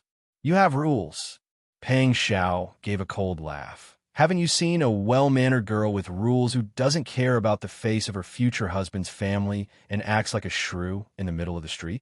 You don't care about your dignity. Your Majesty still needs the imperial family's face, and third brother still needs to keep his dignity. Eldest princess, please get on the carriage. Don't force me to speak too harshly. Pang Zhao was a ruthless character who wouldn't even blink when he beheaded his enemies on the battlefield. Pang Zhao was a ferocious character who wouldn't even bat an eyelid when he beheaded his enemies on the battlefield. At this moment, he was enraged, and his domineering and bloodthirsty aura made Li Helan's hair stand on end. She couldn't help but shudder, even though she was unwilling to accept this. Li Helan tried to act tough and said, "The one who needs to learn the rules is you, Pang Zhishi. You're just a Wang Yi, and you're not even an official at home. Where do you get the dignity to lecture this princess?" Pang Zhao's face became even colder. His phoenix eyes were filled with a dark anger and a storm that was about to erupt. Li Helan felt regret after he scolded him. After all, men had to have dignity. Not to mention that the reason Pang Zhao didn't have an official position was because her royal brother wasn't willing to give it to him. Could it be that Pang Zhao distanced himself from her because her royal brother didn't put him in an important position? Just as Li Helan was imagining a few possibilities for himself, He Xiang and a few palace servants had already arrived. They prepared a stool for the carriage and forcefully helped Li Helan onto the carriage. Li Helan didn't forget to struggle when he got on the carriage. He only stopped when the servant girls held him down. Pang Zhao calmly mounted the horse. He didn't look at the residents and told Xiaoyu to go back first. He only brought Huzi to escort Li Helan back to the palace. It was as if he had caught a child who had done something wrong and was escorting him to see his parents. From beginning to end, Pang Zhao didn't turn around to look at Jiziyu. He acted as if he didn't know that he had come. Xiaoyu also had a sense of propriety. She looked in a direction that Pang Zhao and his entourage left. She sighed and retreated while muttering to herself. Then she lowered her head and walked up the steps to the palace. Looking at the trampled and dirty snow in front of the palace, Jiziyu's face was expressionless like an ice sculpture. There was no joy or anger in his eyes. He turned back and mounted the horse. When the attendant saw Jiziyu's expression, he couldn't help but keep quiet out of fear. His fiancée actually pestered his good brother before the wedding. If this kind of thing spread, he would lose a lot of face. He didn't even know if there was already a green cloud above his head. The attendant didn't dare to say a word. He also didn't dare to guess what kind of emotions were hidden under Jiziyu's seemingly calm face. He could only lower his head and follow behind. When Xiaoyu returned to the palace, the regret and confusion on her face disappeared. She rushed straight to Su Shui Garden as if she was flying. Qin Yining was teaching Lian Xiaozhou how to read. When he heard the call from outside, he hurriedly put down his brush and let Lian Xiaozhou practice on her own. He then went out to welcome her. "Teacher Xiao, what happened? Why are you in such a hurry?" Xiaoyu cupped her hands toward Qin Yining and said, "Young Miss Qin, Wang Yi originally wanted to see the new residents today. Who would have thought that he would meet the eldest princess as soon as he left the palace?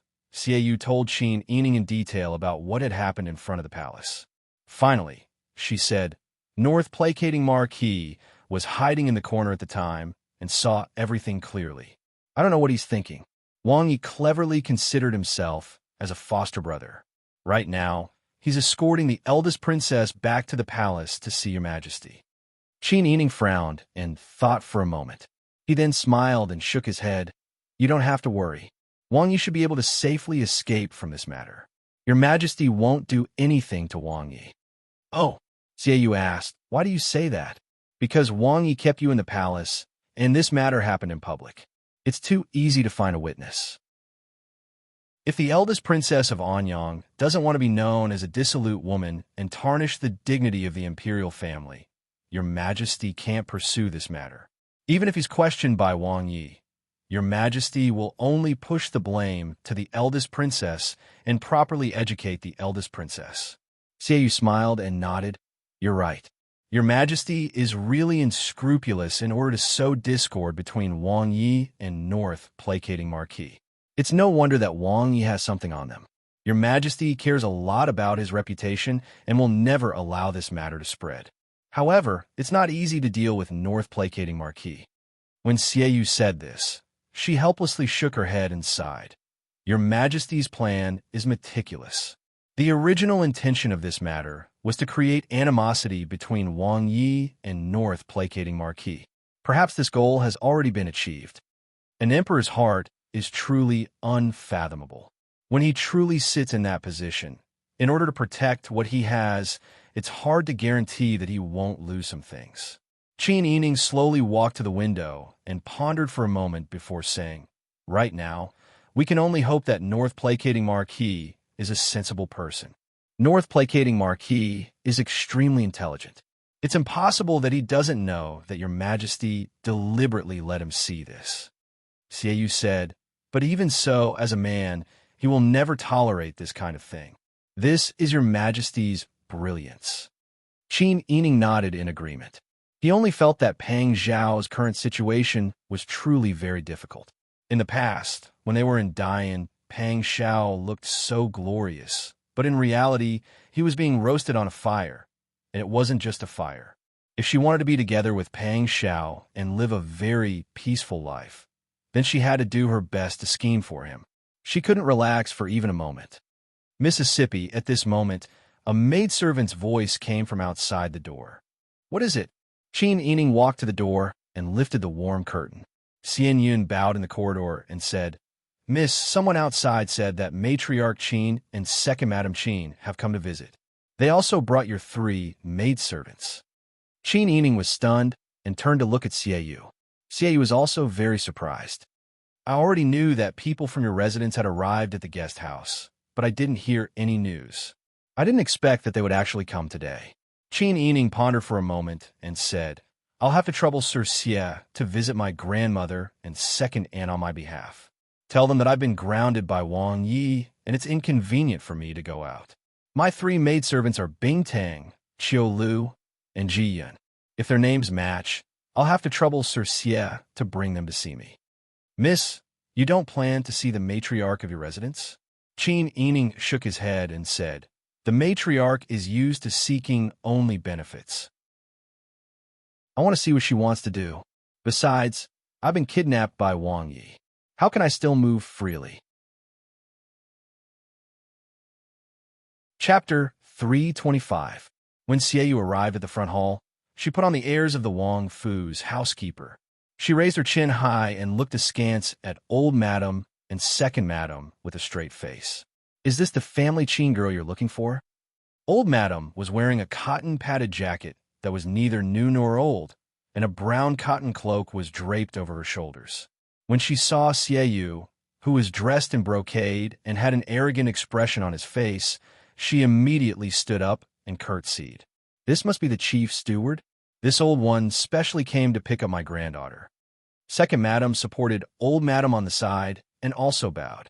Xiaoyu said arrogantly, do you think this is still your territory in the Dian dynasty? This is the capital, Prince Zhongshuan's residence. Your family Qin is my Wang Ye's enemy. Your girl came to Wang Ye's residence to repay a debt. You want to go back? How can it be so simple? Old Madam's heart skipped a beat when she heard this. The thing she was most worried about had happened. Now, they were already in the capital of Dezhou. With Pang Zhao's status, they were meat on the chopping block. If Pang Zhao wanted to take revenge, not to mention robbing a Qin Yining, even if she slaughtered their entire family, no one would say a word. The more Old Madam thought about it, the more scared she became. Her body couldn't help but tremble. Now, Qin Huayuan's whereabouts were unknown. She didn't know if he was dead or alive. If her eldest son was gone, even if she still had her second and third son, it was still unknown whether the family Qin business could be revived. Now, they provoked this evil fetus. Would they still be able to live peacefully in the future? This damn girl is too useless. Didn't she coax Pang Zhishi well in the past?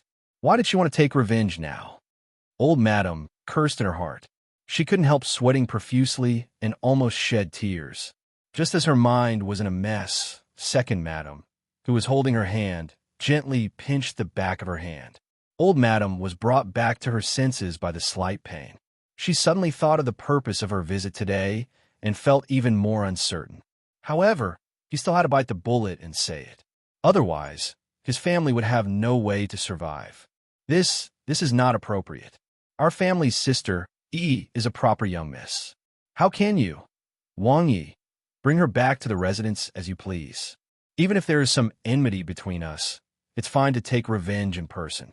You can't humiliate a girl like this.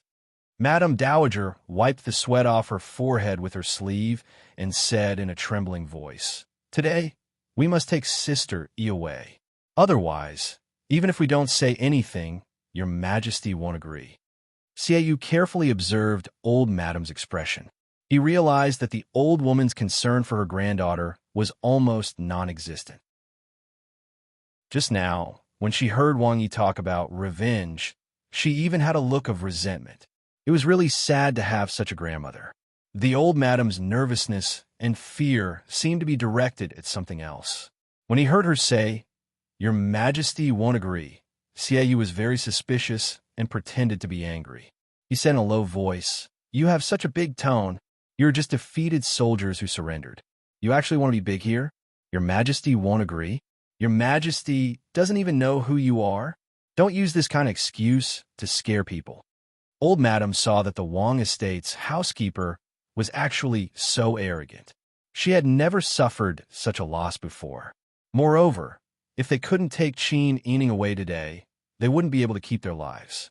Therefore, Old Madam put away her worry and fear and said angrily, "Don't be too rampant. Your Majesty will select the concubine next year. I have already signed up our family's sister, Yi. Now, her name has already been submitted. If you don't let her go now, do you want to wait for your family's Wang Yi and your Majesty to snatch her away?" "What? Select concubine?" Xiaoyu's expression didn't change, but her heart was in a perilous situation. This old madam didn't care much about her own granddaughter, but she didn't hold back when she used her. Old Madam's words stunned Bing Tang, Ji Yun, and Xiao Lu, who came with her. The three of them traveled together and only entered the city together when they met the family Qin at the entrance of the capital. At that time, Old Madam, Second Old Master, and Third Old Master were covered in filth and were in a sorry state. It seemed that they weren't doing as well as the three girls. Ji Yun, Bing Tang, and Xiao Lu were secretly guessing what these people had experienced on the road. Now, they hadn't found out any useful information. Old Madam actually sold Qin Yining for her family's glory and wealth. Since the words had already been spoken, Old Madam's heart also calmed down. Second Old Madam also heaved a sigh of relief and politely said to Xiaoyu, "Sister Yi is going to be selected to serve your Majesty. It's not appropriate for her to stay in your residence now. I think that even Prince Zhongshan wouldn't fight with your Majesty over a woman, right? We are all your Majesty's subjects, so loyalty is the most important. Old Steward, please bring Sister Yi out so that we can bring her back and properly educate her, so that she won't be flustered when serving your Majesty in the future." Xiaoyu was already extremely displeased with the two women in front of her. The tone of their words showed that they didn't treat Qin Yining as a person at all. Instead, they treated her as a bargaining chip to achieve their goal. Xiaoyu didn't want to argue with them. She wanted to quickly find out the reason, so she waved her hand as if she was shooing away flies and said, "Don't even think about it. You're going to be selected. There's so many women in the residence, so you can just send any one of them. Miss Qin was snatched by our Wang Yi, so she's Wang Yes. Don't even think about taking her away. Ew, could it be that your Wang Yi even dares to snatch your majesty's woman?" Old Madam asked loudly. Xiaoyu snorted and said, "Don't put such a big hat on my Wang Ye's head. This Miss Qin isn't participating in the selection right now, so she's not one of your majesty's people, right?" Old Madam choked. For a moment, the corners of her mouth opened and closed. She didn't know how to respond. This steward was too difficult to deal with outside. Second, Old Madam helped Old Madam sit down on a round-back chair. She also sat on the side and said, "If you don't call Sister E out, the two of us won't leave." Presumably, Prince Zhongshuan's residence won't make things difficult for two women, right? That's right. If you don't hand over Sister E, we won't leave. Old Madam came back to her senses and also shouted, Really? When you can't reason with them, you start to act shamelessly. Are you worthy of being the madams of a large family? You're really bringing shame to your surname Qin." Xiaoyu waved his hand as if he was shooing away mosquitoes. He said impatiently, "If you want to wait, then do as you please. These 3 maidservants will follow me." "Yes." Ji Yun, Bing Tang, and Xiao Lu bowed together and were about to follow Xiaoyu. Old Madam said, "These 3 maidservants are my family Qin's people." "Why? Your Wang Yi snatched a young miss from my family Qin's, and you also want to send your maidservants over?" Xiaoyu didn't want to quarrel with women and children as it would bring shame to him. He deliberately provoked Old Madam and Second Madam to talk in order to find out more information. Now that the conversation couldn't continue, he didn't want to pay more attention to them. He pretended that he didn't hear them and quickly walked away with the 3 maidservants. Old Madam and Second Madam stayed in the hall. Although they couldn't see any servants around them, there were people guarding the door and the back corridor. After they calmed down, the two realized how impulsive they were to quarrel with the housekeeper of the Wangfu. Later, the people of the Wangfu wouldn't make things difficult for them, right? Xiaoyu rushed to Su Shui Garden with Ji Yun, Bing Tang, and Xiao Lu. Qin Yining was already wearing a cloak and waiting in the corridor. When he saw the 3 people, he immediately walked down the stairs and hugged them. "Great. This is great. You're all fine. Miss, we knew you were still alive. That's great. I thought I would never see you again." The 4 girls hugged each other. At first, they laughed, but then they began to cry bitterly.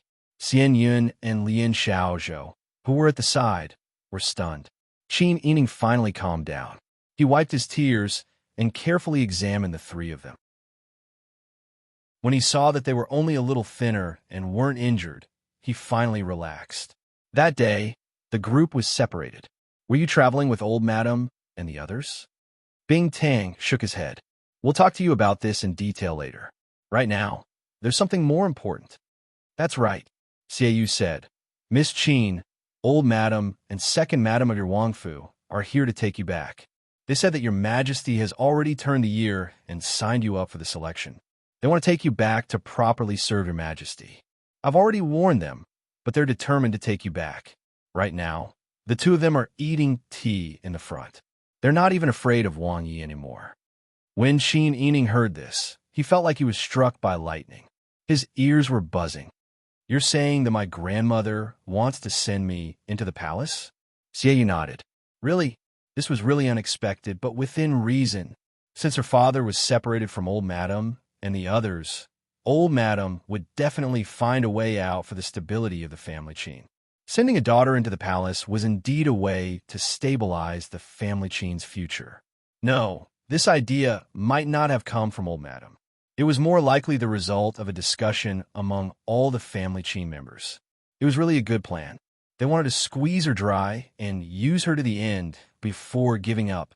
Seeing Qin Yining's expression flickering, Bing Tang said worriedly, "Miss, don't be angry. Maybe things will take a turn for the better." "That's right, Mississippi." Chiu Lu also tried to persuade her. Qin Yining took a deep breath. After the anger and panic just now, she forced herself to calm down and said, "I'll go and meet them later." Xiaoyu said, "Why don't we wait for Wang Yi to come back and meet them? It won't be too late." After all, they were the elders in the family. Qin Yining would probably be at a disadvantage in front of them. Qin Yining thought for a moment. "That's fine. If we're going to put on an act, we have to go all the way. Since I was kidnapped, then I shouldn't be too free." "So you're saying that Miss wasn't kidnapped?" Ji Yun asked with a smile. Xian Yun, who was at the side, held Ji Yun's hand and said with a smile, "Wang Yi ordered both of us around from Mississippi. Do you think Wang Yi will mistreat Miss?" Ji Yun and Xian Yun looked at each other. They couldn't help but laugh mockingly. Qin Yining's face turned red from their laughter. Even her anger dissipated. She turned around and held Lin Xiaozhou's hand. She introduced Bing Tang, Chiu Lu, and Ji Yun to them. After thanking Xiaoyu, she went into the room with the three people who she hadn't seen for a long time to talk about what happened after they parted. After lunch, Qin Yining went to sleep before Pang Xiao returned to the residence. Chapter 326. Wang Yi, don't be angry. Xiaoyu was really subdued by Pang Xiao's outburst of anger. As an aide, she must know the temperament of the master like the back of her hand. Xiaoyu knew that Pang Xiao was not as cold and violent as others thought. On the contrary, Pang Xiao was a very shrewd person. This could be seen from how he could always meet different people with the most appropriate appearance. To put it bluntly, whether it was his violent and perverse nature, his indifference and alienation, or his gentleness and friendliness, it was rarely because of his own emotional needs, but because of the situation and the needs of those people. And now, pointing at the front hall and cursing in anger, it could be seen that Pang Xiao was really angry.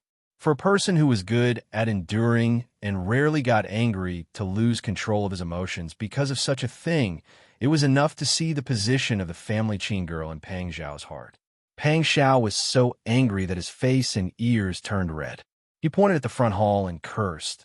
"That old hag. I knew she was not a good person." Back in the Yin dynasty, she treated Sister Yi like an outsider, as if Sister Yi was not her biological granddaughter. Now that the country has been destroyed, she still doesn't stop. She even schemed against Sister Yi. "That old hag. This king will kill her and be done with it." In anger, he pulled out the sword hanging on the wall and rushed out. "Wang Yi, you can't do that." "Wang Yi?" Xiaoyu was scared silly as he saw this. He stretched out his arms like an old hen and tried to stop Pang Xiao. However, Pang Xiao was tall and strong. Moreover, his martial strength was outstanding. So, how could Xiaoyu block him? Xiaoyu stretched her neck and shouted, "Someone come! Someone come!" Huzi, who was outside the room, heard the noise and hurried in. He saw Pang Xiao and Xiaoyu playing a game of eagle-catching chicks. Pang Xiao dashed left and right with his sword, but was stopped by the old hen. He could not help but be stunned. He was stunned for a moment before he went forward to stop them. "Wang Yi, you can't do that. You are still in danger. Your Majesty has focused on recruiting the family Qin. Now that your Majesty has not made arrangements, if you kill the family Qin's matriarch first, the consequences will be unimaginable." Xiaoyu was anxious and sweaty as she tried her best to persuade him. At this moment, Pang Xiao regained his rationality. He knew that Xiaoyu was right. He was walking on thin ice now. If he really did something to the family Qin's matriarch, he did not know what Li Qiqian would do. Seeing that Pang Xiao finally stopped moving, Xiaoyu and Huzi both breathed a sigh of relief. Pang Xiao threw the sword aside and pondered for a moment with a sullen face. He said, "This matter is not simple. Previously, our people went to investigate. After the family Qin's matriarch was scattered, they did not come back with your Majesty's team. Instead, they came back alone. When they entered the city, the family Qin's matriarch and the others were dressed shabbily, no different from beggars. I ordered people to investigate, but did not find out what they had experienced. Now that Grand Tutor Qin and his wife are missing, Matriarch Qin suddenly wants to send sister E to the consort selection after such a bleak situation. At this point, Pang Zhao's eyes showed that he was thinking. Xiaoyu also frowned and said, "Although I don't know the reason behind it, I feel that it is very strange when I connect the dots." Yes, Huzi also said that Matriarch Qin is not a strong-willed person. Today, she actually dared to take her daughter-in-law to stay in our mansion and not leave. She is not afraid of facing Wang Yi. Could it be that someone is backing her up? Otherwise, where did she get the courage to do this? Huzi's words reminded Pang Xiao and Xiaoyu. The two of them looked at each other. Xiaoyu patted Huzi's shoulder and said, "As expected, heroes come from the young. Yes, what you said is very likely." Huzi scratched his head and smiled honestly. "I'm just guessing casually. It's not accurate. Your guess is very reasonable." Pang Xiao thought for a moment and said, "How about this? I'll take Sister E to have a look and find out the situation." "That's good. Miss Qin is extremely smart. After all, they're grandfather and grandson, so they can talk freely. Perhaps Miss Qin can find out useful information." Pang Xiao ordered someone to call Qin Yining out. After he was dressed properly, he waited at the Chuehua gate. Not long after, he saw Qin Yining slowly walk over accompanied by Ji Yun. Qin Yining was wearing an old cotton-padded jacket and a honey-colored cotton-padded cloak. Her long hair was tied up in a loose bun. She didn't wear any jewelry or makeup. She was dressed very simply. Pang Xiao smiled and said, "Where did you find this old jacket?" I asked Xian Yun to help me find it. "My grandmother is very snobbish. If I dress a little better, she will think that I weigh a lot in front of you. This is simpler, and the impact on her will be greater." Pang Xiao nodded with a smile and said, "Later, you can ask in detail why they suddenly asked you to participate in the selection." Qin Yining nodded slightly and said with a bitter smile, "Actually, I know without asking in detail. Now that my father is missing, the family has no backbone. It's possible that the old madam wants to use me to exchange for a future for the family. It's just that I don't know where they are so confident that if I participate in the selection, I will definitely be selected. Moreover, I'm not very talented or beautiful. If I enter the palace, I might not be favored at all. The strength that I can contribute to the family is also very limited. They would rather offend you and forcefully send me into the palace. Moreover, they might not get much in return. I always feel that their method is not reliable and does not conform to the old madam's usual style." Pang Xiao shook his head. "You are too modest. What's not very talented or beautiful?" He was a man and understood a man's mentality the best. "If Qin Yining can enter the palace, even if your majesty doesn't really love her, she will definitely become a favored concubine due to her liking for beautiful things. Moreover, with her intelligence, if she works hard in the palace, no one will be able to do anything to her. Her meteoric rise will be just around the corner."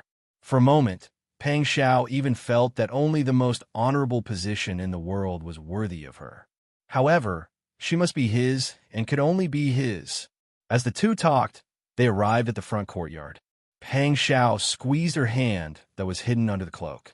Then, his face turned cold, and he stepped on the stairs first. Qin Yining and Ji Yun took 2 steps back and timidly followed Pang Xiao into the main hall. Old Madam and Second Madam's waists were already sore from sitting. They ate too much tea and used the latrine twice. They also ate some snacks for lunch to fill their stomachs. However, they were impatient from waiting. Just as the two were complaining in a low voice, the main door opened and Pang Xiao entered first. Compared to when he was in the Dian Court, this person who was dressed in brocade and had a disdainful expression made people feel more fearful. Old Madam and Second Madam both stood up and stood to the side. Pang Xiao didn't look sideways and didn't even bother to look at the two. He went straight to the main seat and sat down. He said coldly, "I heard that you two are quite bold to dare to make a scene in my Wang estate. You said that you won't leave until you hand over the person and that you will let your majesty decide?" Old Madam was so scared that her face turned pale. She shook her head repeatedly. "No such thing. We are in Wang Ye's estate. How would we dare to behave atrociously? Perhaps there is some misunderstanding." "Misunderstanding?" Pang Xiao sneered. then the matter of letting this king's maidservant participate in the consort selection is also a misunderstanding. Maidservant. Old Madam was very surprised. Pang Shao snorted. The daughter of the enemy is being a maidservant in this king's estate to repay the blood debt that you two owed. Don't tell me that she has been wronged. If she doesn't become a maidservant, do you think that your granddaughter is a noble and wants to be a Wang Fei? This sentence made Old Madam and Second Madam so embarrassed that their faces and ears turned red. They did have some fantasies. If Qin Yining could charm Pang Shao and make Pang Shao treat Qin Yining as well as he did in Dian, then the family Qin would also be able to receive some care from Pang Shao. Even if Qin Yining was sent to the palace, Pang Shao would pay less attention and wouldn't make things difficult for the family Qin, right? But now, this fantasy had been completely shattered. When the family Qin came to the capital, they absolutely had no relatives and no foundation. Now, they didn't dare to count on Pang Shao to be their backer. Their future days would probably be difficult. Old Madam turned to look at Qin Yining and said in a low voice, "You lass, did you not serve Wang Yi well? Is that why Wang Yi is angry?" This sentence made everyone present frown. Even Second Madam, who came with Old Madam, felt that it was extremely inappropriate. By asking this, did she think that Qin Yining was Pang Zhao's concubine? Qin Yining's face darkened. Ever since the disaster and starvation, she no longer had any illusions about Old Madam's character. Now, she loathed her to the extreme and made up her mind to treat her as an outsider in the future. Therefore, Qin Yining said without any trace of politeness, "Old Madam is so awe-inspiring. Wretched lass, you still dare to talk back in front of Wang Yi?" Qin Yining looked coldly at Old Madam and said in a cold voice, "Old Madam is getting old, and her mind is becoming more and more muddled. Regardless of whether I serve Wang Yi as a maidservant or enter the palace to serve His Majesty in the consort selection, Old Madam's goal is to hope that I can help the family. Is it really good for you to anger me now?" Old Madam came to her senses with just one sentence, and her expression immediately turned ugly. Just now, she did deliberately step on Qin Yining because she wanted to maintain her status and regain some face. Second Madam secretly thought that Old Madam was ignorant and said, "So, sister, he has already agreed to participate in the consort selection? Then you should resign from Wang Yi now. The consort selection will be held in the coming year, and we should prepare well." As Second Madam spoke, her eyes couldn't help but glance in Pang Zhao's direction. When she saw that Pang Shao was only focused on eating tea and didn't pay attention to them at all, she sighed in relief. Qin Yining said, "You want me to participate in the consort selection?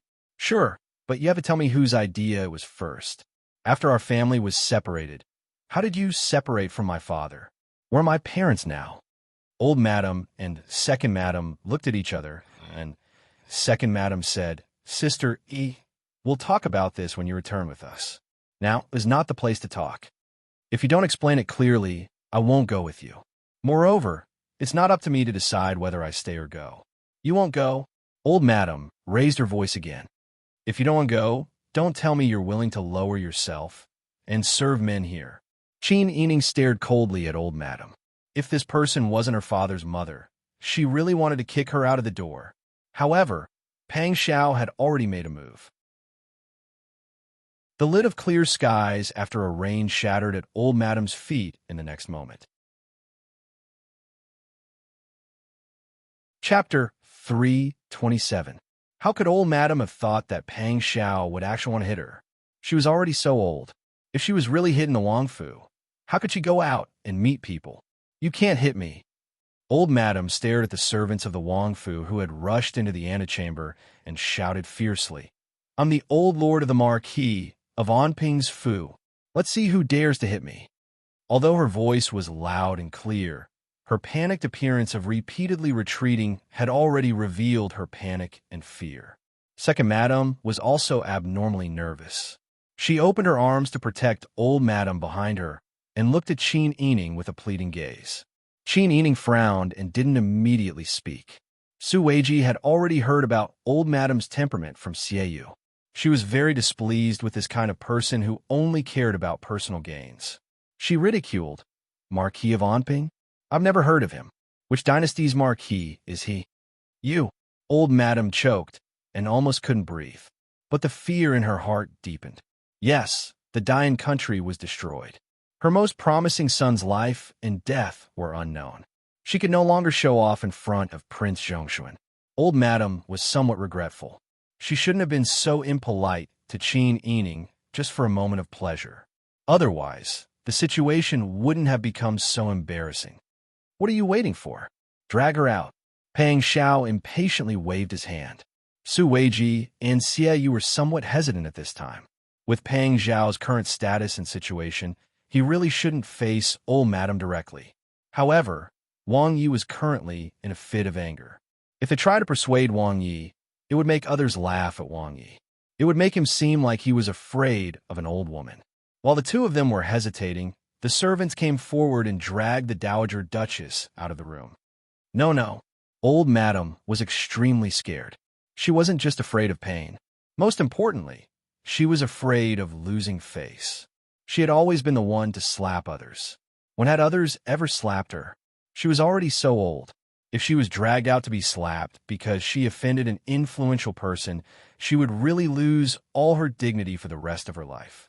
Qin Yining helplessly sighed when she saw Old Madam's terrified appearance. Although she was extremely disgusted with Old Madam, from Pang Xiao's point of view, punishing Old Madam at this time wasn't a wise move. Pang Xiao's matter. Pang Xiao. 2. Seeing Qin Yining plead for leniency, Old Madam and Second Madam were both relieved. Su Weiji and Xie Yu looked at Qin Yining at the same time. They understood her intention. They secretly praised and rejoiced. Fortunately, Qin Yining was a sensible person. Otherwise, if Wang Yi hit her in a rage, there would be more trouble in the future. How could Pang Xiao not understand Qin Yining's intention? However, as a man, he couldn't stand up for his beloved woman when she was wronged. This feeling was really unbearable. He wasn't a spineless person who hid behind a woman. As a person who was used to controlling the overall situation, he had to be restrained by reality like this. It was really unbearable. Pang Xiao's face darkened. He really wanted to pull Qin Yining up and hold her in his arms to comfort her. Unfortunately, in front of outsiders, he had to put on a show. He could only put on a gloomy face and said coldly and impatiently, "What's your identity? You can't even protect yourself. What qualifications do you have to plead for leniency?" Qin Yining lowered her head and didn't say a word. Her weak and thin figure and her clothes that couldn't be considered luxurious reminded Old Madam and Second Madam again that Qin Yining had fallen out of favor. Pang Xiao couldn't dote on her like before. However, she was willing to plead for Old Madam and was also reprimanded by Pang Xiao.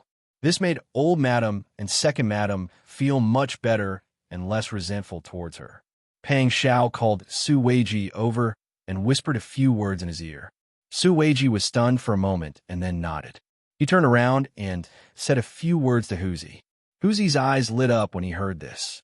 He hurriedly retreated. Then Pang Xiao still ordered, "Why are you still in a daze? Are you all deaf? Why don't you take this old witch out and slap her for insulting this king?" Yes. Su Weiji immediately called the servants forward. They pulled Old Madam and Second Madam and pushed them out of the front hall. This time, Old Madam was really scared. She begged for mercy, but Pang Xiao was indifferent. In a moment of desperation, Old Madam acted like a shrew again. She scolded Pang Xiao loudly and cursed the deceased ancestors of the Pang family, especially the female elders of the Pang family. Her words were so vulgar that the servant who was pulling Old Madam couldn't bear to listen anymore. She secretly pinched Old Madam a few times. Su Weiji and Xie Yu walked at the back. The more they listened, the more indignant they became. How could a good girl like Qin Yining, who was smart and knowledgeable, have such a shrew for a grandmother? Was this the meaning of good bamboo shoots come out of bad bamboo? Old Madam was already so difficult to deal with. They didn't know what Wang Ye's future father-in-law would be like. Old Madam's curses extended from the front hall to the outside of the mansion. When Su Weiji and Xiaoyu ordered the servants to throw old madam and second madam out of the door, old madam still couldn't react. Was Pang Xiao planning to slap her in front of the mansion? Just as she thought this, she saw Xiaoyu and Su Weiji turn around and go back. Old madam immediately felt very proud. She fiercely spat and said, "Ignorant brat, I knew you were just making a ruckus. If you have the ability, you can really touch my finger. When my son comes back, he will definitely punish you." Old madam, second madam pulled old madam's arm and tried to drag her away. Things had turned out like this, and it was inseparable from old madam's attitude. They were driven out before they could even say the news that they wanted to tell Qin Yining. Fortunately, Prince Zhongshuan was just scaring old madam. Now, he should stop while he was ahead. How could he still have any tolerance when making a scene in front of the Wangfu? Just as they were thinking this, the two suddenly heard a low dog bark. Immediately, they saw a black shadow come out from the crack of the mansion's corner door. Looking at the source of the sound, it was actually a robust, big black dog with shiny fur. That big dog stared at the two and barked nonstop. Its mouth was open and saliva was dripping down, as if it had been starved for many days. Old madam and second madam were so scared that their bodies stiffened. But the big black dog didn't care about the two's panic and rushed over while barking. Help! Old madam couldn't care about anything else. She turned around and ran. Second madam also ran all the way. She pulled old madam's hand and ran to the carriage with great effort. She climbed into the carriage and urged the coachman to leave without waiting for them to sit down. The dog's barking continued until it chased them down a street. Then, as if tired, the black dog turned around and left. Huzi squatted in front of the mansion. Seeing Big Black return, he hurriedly fed him a few mouthfuls of jerky and praised, "Big Black, well done. That old hag is very arrogant. She needs to be taught a lesson." After Dahe finished the jerky with satisfaction, Huzi patted his head with a smile and said, "Come on, let's go back." Big Black barked a few times and followed Huzi to the front hall. Qin Yining was holding Big White and stroking the little white dog's fur with a worried expression. As if it could sense Qin Yining's low mood, Big White nestled in Qin Yining's arms obediently and only wagged his little tail. Pang Xiao stood by the window with his hands clasped behind his back. After a long while, he suppressed the anger that was about to explode in his heart and said, "You go back? Where can you go back? Stay in the guest house with those inhuman things? You might as well ignore them. Let's see what they dare to do." Selection? There are so many girls in the family, and they didn't send them. Are you the only daughter in the family? I think these people are shameless. They won't give up until they use you to their fullest potential. How can I ignore them? I stayed here with you because everyone knew that you were the one who kidnapped me. I had no other choice. But now, the Dowager Duchess has come to talk about the selection. If I continue to stay, I'll be harming you. You don't have to be afraid. I can protect you." Pang Xiao suddenly turned around. The flames in his eyes seemed to be able to burn people to ashes. Qin Yining shook his head and said, "I know you can protect me. But think about it. How many people are out there waiting to catch you? Your Majesty's suspicion of you hasn't changed. You destroyed the Dayan for him, but he didn't even give you a proper reward. He's also constantly trying to sow discord between you and North placating Marquis. You're already treading on thin ice. How can I add to your troubles? Let's not talk about other things. You already know that I'm the girl that the family is going to send to participate in the selection. If you still hold on to me and don't let me go, isn't that clearly going against your superiors? If someone with ulterior motives catches you and reports you to the emperor, think about it. How many mouths do you have to explain yourself clearly?" Pang Xiao understood what Qin Yining said. But it was precisely because he understood and didn't have a definite solution at the moment that Pang Xiao felt angry. You really intend to participate in the selection?" Pang Xiao strode to Qin Yining and held her weak shoulders with both hands. "Qin Yining, I won't allow it. You can only be mine. Do you hear me?" This was the first time that Pang Xiao had called her name so seriously. It could even be said that he was furious. His eyes were burning with fire, as if he wanted to burn both of them to ashes. Qin Yining patted Pang Xiao's hand comfortingly and nodded. I've been yours for a long time. How can I serve others? Her gentleness extinguished Pang Zhao's anger. Pang Xiao really didn't have confidence. Because he was in a chaotic situation, he was embarrassed to say that he could immediately give Qin Yining a life of luxury and prosperity. The only thing he could guarantee was his sincerity. Any woman who was a little bit more realistic would not consider him the husband that your majesty is afraid of at this moment. And if she served your majesty with her ability, she would definitely be able to achieve a meteoric rise. But she only has him in mind. Chapter 328. Qin Yining raised her head and endured his storm-like kisses. She felt that his strong arms were about to break her waist. She could hear Pang Zhao's heavy breathing, like that of a trapped beast. She could only stretch out her arms and wrap them around his neck, her fingers lingering in his hair to comfort him. Pang Zhao's kisses gradually became slower and gentler, as if he was apologizing for his rough behavior just now. He used the tip of his tongue to trace the red and swollen lips that he had ravaged. When their lips parted, he cherished her in his arms. Sister E, you're so good. I've long decided that you're mine. If someone suddenly told me that I can't have you in my future, I'm afraid that I would do something that I can't control. Qin Yining leaned on Pang Zhao's shoulder and rubbed against him like a well-behaved cat. That won't happen. Believe me, I can solve this problem. Let me think of a way first. Okay, I know you're smart and will definitely think of a way. Just tell me what you need me to do. I'll definitely cooperate with you. His cautiousness made Qin Yining feel both warm and sad. He was in such a difficult situation right now. She had to deal with her own problems well and not make him worry. Wang Yi. Huzi's voice suddenly came from outside the closed door. Your Majesty has arrived. Quickly prepare to receive him. Qin Yining was stunned. She hurriedly withdrew from Pang Zhao's arms and looked left and right for a place to hide. Pang Zhao pointed to the folding screen at the side. Qin Yining understood and immediately ran behind the folding screen made of black mahogany. She had just stood there when she heard a burst of hearty laughter coming from outside the front hall. Pang Zhao pushed open the door and ordered someone to lift the warm curtains. He hurriedly knelt down and saluted. Your Majesty. Your Majesty's presence brings light to my humble abode. Why didn't you tell me so that I could prepare for it? On the surface, Pang Zhao was respectful, but his heart was full of doubts. He had just returned Li Helan to your Majesty. Although he didn't say anything harsh, he was afraid that your Majesty's temper would be very embarrassing. Why did they come here in such a short time?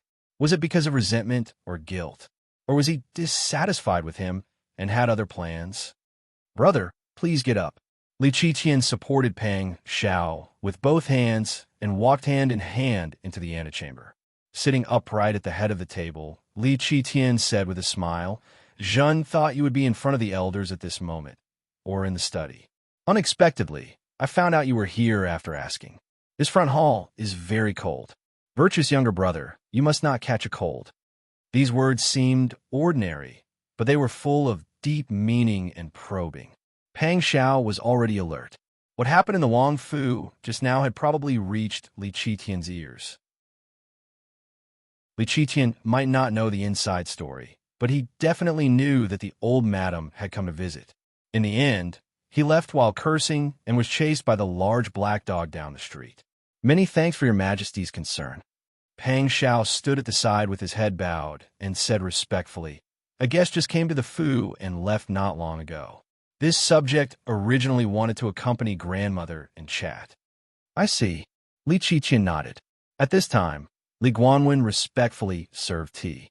Li Qiqian took the tea and sent Li Guanwen and the other attendants away. When there was no one else in the room, he said with a smile, Brother, sit down and talk. We are brothers. There is no need to be so restrained. Many thanks for your Majesty. Pang Zhao cupped his hands in salute and sat down on a round-back chair at the side. Li Qiqian said, Tomorrow is the Imperial Court meeting. Zhen specially came here because there is something I want to discuss with virtuous younger brother. Qin Yining, who was hiding behind the screen, held his breath and didn't dare to make the slightest sound. When he heard Li Qiqian say this, He immediately frowned in confusion. Li Qiqian took a sip of tea and said with a pleasant expression, "Virtuous younger brother, help Jeanne quell the chaos in the south." Jeanne is very moved and grateful. Previously, in consideration of virtuous younger brother's health, Jeanne arranged for you to rest for a period of time and didn't reward you with an official position. Virtuous younger brother won't blame Jeanne, right? Your Majesty, what are you talking about? Pang Xiao said casually. You understand this subject's temperament the best. This subject is used to being lazy and has no patience for troublesome matters. When I first followed your Majesty to conquer the world, it was so that one day I could live a good life without worrying about anything. Now, this subject's life is what I look forward to. Everything this subject has is given to me by your Majesty. This subject is very grateful, so how could I blame you? To be honest, if it weren't for your Majesty, how could I, Pang Zhishi, have the glory, splendor, wealth, and rank I have today? Your Majesty's promises are worth 1,000 gold. What you promised when we were conquering the world has been fulfilled. This subject is grateful to the point of tears. When Li Qiqian heard this, his expression changed. AI, even now, when I think about the past, I still feel a lingering fear. Qin Yining, who was behind the screen, heard Li Qiqian reminiscing about the past and playing the emotional card. She couldn't help but secretly praise Pang Xiao's answer just now. This was the first time she saw the way Pang Xiao and Li Qiqian interacted.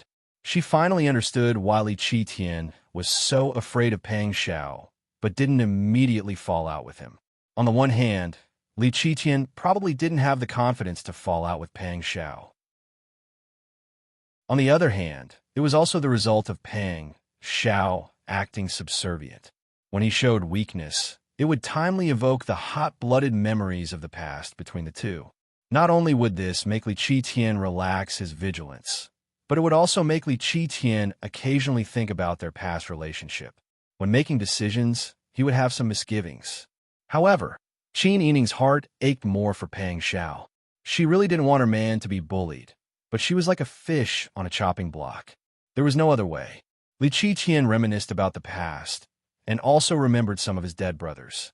He stood up and patted Pang Xiao's shoulder. How could Jin not know your temperament? However, you are a person of great talent. Jin also doesn't want to bury your talent. While Jeanne let you rest, Jin also carefully observed you. After thinking about it, Jeanne decided to let you enter the cabinet and become a cabinet scholar. You will be Jeanne's right-hand man. Because de Zhou had absorbed the drawbacks of Beiji's prime minister monopolizing power, de Zhou abolished the prime minister system and changed it to a cabinet system. The cabinet was composed of one grand secretary, one secondary secretary, and a number of other grand secretaries. In total, there were 3 to 7 grand secretaries. When it was time to discuss matters, the cabinet members would discuss and finally vote to decide. The grand secretary had 2 votes, the secondary secretary and the other grand secretaries each had 1 vote. Li Qiqian said earnestly, "Xindi, you are someone who followed Jeanne to conquer the world. Jeanne won't hide anything from you. Don't look at Jeanne sitting on the throne right now. There are many people who are sincerely convinced by Jeanne. The ministers formed cliques and factions, each doing their own thing. On the surface, they are respectful to Jeanne, but in reality, they each have their own thoughts. Take the current cabinet, for example. The current Grand Secretary is a remnant of the faction of the surrendered ministers of Beiji. He is of virtue and prestige, and had a lot of prestige in the previous dynasty. If Jeanne wants to have a good relationship with the surrendered ministers of Beiji and have them listen to Jeanne, Jeanne must be careful. Secondary Secretary Zhou Qiong is still fine. He is Jeanne's father-in-law, one of Jeanne's own people." Chapter 329. It had to be said that Li Qiqian's words were extremely provocative. A good man should aspire to travel far. Pang Xiao wasn't a coward who only knew how to indulge in debauchery. Presumably, when he started the rebellion, he thought that when he stood in a high position and had the ability to fight against the cruel old system, he would definitely achieve great things. Li Qiqian's words touched the itch in Pang Xiao's heart. Qin Yining hid behind the screen and quickly calculated in her mind. When she connected the recent events, she immediately felt that the situation wasn't simple. She nervously held her breath and concentrated. Pang Xiao raised his voice slightly. "Is your majesty serious?" Of course. Li Qiqian was also very excited. Back then, why did we conquer the world? Wasn't it because we wanted to stand on top of those corrupt officials' heads and ruthlessly stomp on them a few times? Who would have thought that the world is already ours, but it's not up to us to decide the matters of the imperial court? Pang Xiao agreed. Yes, but there's nothing we can do about it. Back then, when I followed your majesty to start the rebellion, we raised provisions everywhere. If it weren't for the support of a few aristocratic families, we wouldn't have had enough money to support it. Your majesty must have considered the conditions of those aristocratic families. These aristocratic families, even the weakest among them, have been entrenched in Beiji for more than 100 years. Not only are they rich, but they also have a deep background and extensive connections. I'm afraid that many of the imperial court officials are also in contact with them. You're right, Li Qiqian said. Only a brother like you, who walked with me, can understand my difficulties.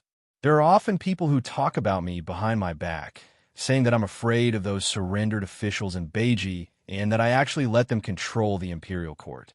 But who can understand my difficulties? Li Qiqian paused and then waved his hand. But I'm not afraid now. Tomorrow, I will confer you the title of Grand Secretary of the Imperial Cabinet. Although you won't be able to be the first assistant for the time being, we still have 3 votes in the Imperial Cabinet, which is enough to contend against those old remnants of Beiji. When the time comes, we won't have to look at those people's faces anymore. Pang Zhao's blood was boiling, but he still looked a little worried. Your Majesty is right. It's just that I have little talent and knowledge. I'm afraid I can't take up the position of Grand Secretary of the Imperial Cabinet. Li Qiqian waved his hand and said, You don't have to belittle yourself. If we say you can shoulder the responsibility, then you can. Don't decline. Tomorrow, we'll do as we discussed. Pang Xiao nodded excitedly and replied in high spirits, Yes, Your Majesty. Thank you, for Your Majesty. Qin Yining became more and more excited as he listened to Li Qiqian and Pang Xiao. He even made plans for the future. After a while, Li Qiqian said goodbye and left. Pang Xiao also went out to see him off. For a moment, the front hall was completely silent. There was no one else around. Qin Yining was still hiding behind the screen. He didn't dare to come out immediately. After about the time to drink a cup of tea, the door creaked. Pang Xiao came back. Sister Yi? Pang Xiao called out when he entered the door and didn't see Qin Yining. Qin Yining walked out from behind the screen. Pang Xiao couldn't help but laugh when he saw that she had been hiding there the whole time. He went forward to hug her and said, Are you tired? Why don't you come out and sit for a while? I'm worried that there are other people outside. This screen can't see outside clearly. What if I come out as soon as you leave? What if Your Majesty's people are still in the room? It's better to be careful. You? Pang Xiao lovingly scratched Qin Yining's nose. Qin Yining said seriously, What are you going to do about what Your Majesty just told you? I'm here to ask you to go to the study for a discussion. I've already asked Huzi to inform Mr. Su and Mr. Xie. Qin Yining shook her head and said, I'm a woman after all. I'm afraid it's not good for me to get involved in your business, right? If it's another woman, it's definitely not good for her to get involved in the affairs of the outside world. But you're not an ordinary woman. Pang Xiao took her hand and walked to the door. He carefully tidied her cloak and said, Mr. Xie and Mr. Su admire your intelligence very much and have already approved of you. I was worried that they wouldn't be convinced if I brought you to the discussion. But now it seems that my worries were unnecessary. You naturally have your own way to convince them. Qin Yining smiled and said, How can I have any way? I just treat you sincerely. They are loyal to you. If I treat you sincerely, they will naturally accept me. Pang Zhao's heart was warmed by her words. He couldn't help but pull her into his arms and plant a loud kiss on her forehead. Qin Yining also hugged his waist. After a while, Qin Yining said with a smile, Don't keep the two of you waiting. Let's go quickly. Okay. The two of them went out hand in hand. When they reached the courtyard, they walked one after the other. They walked all the way to the study in the outer courtyard. Pang Xiao ordered Huzi to look around carefully. Then he entered the study with Qin Yining. Pang Xiao carefully told Xiaoyu and Su Weiji what Li Qitian had said when he arrived. Then he said, "There are no outsiders now. The two of you can speak freely." Yes. The two of them cupped their hands in obeisance. Then they both sank into deep thought. In fact, Qin Yining already had some ideas. At this moment, he looked like he wanted to say something, but hesitated. When Pang Xiao saw this, he smiled and asked, "Sister, what do you think?" Qin Yining didn't expect that he would ask him first. He was stunned for a moment. He looked hesitantly at Su Weiji and Xiaoyu. Xiaoyu smiled and said, "Miss Qin, you are very intelligent. Since you heard everything clearly just now, you must have thought it through carefully. Why don't you tell us your thoughts first?" "That's right. Miss Qin, you don't have to be too cautious. Since this is a discussion, you should speak freely. Let's exchange ideas. If Miss Qin has any ideas, please feel free to speak." Qin Yining stood up and bowed. He smiled and said, "Then I will show off my slight skill in front of an expert." The two strategists cupped their hands in obeisance. Qin Yining returned to his seat.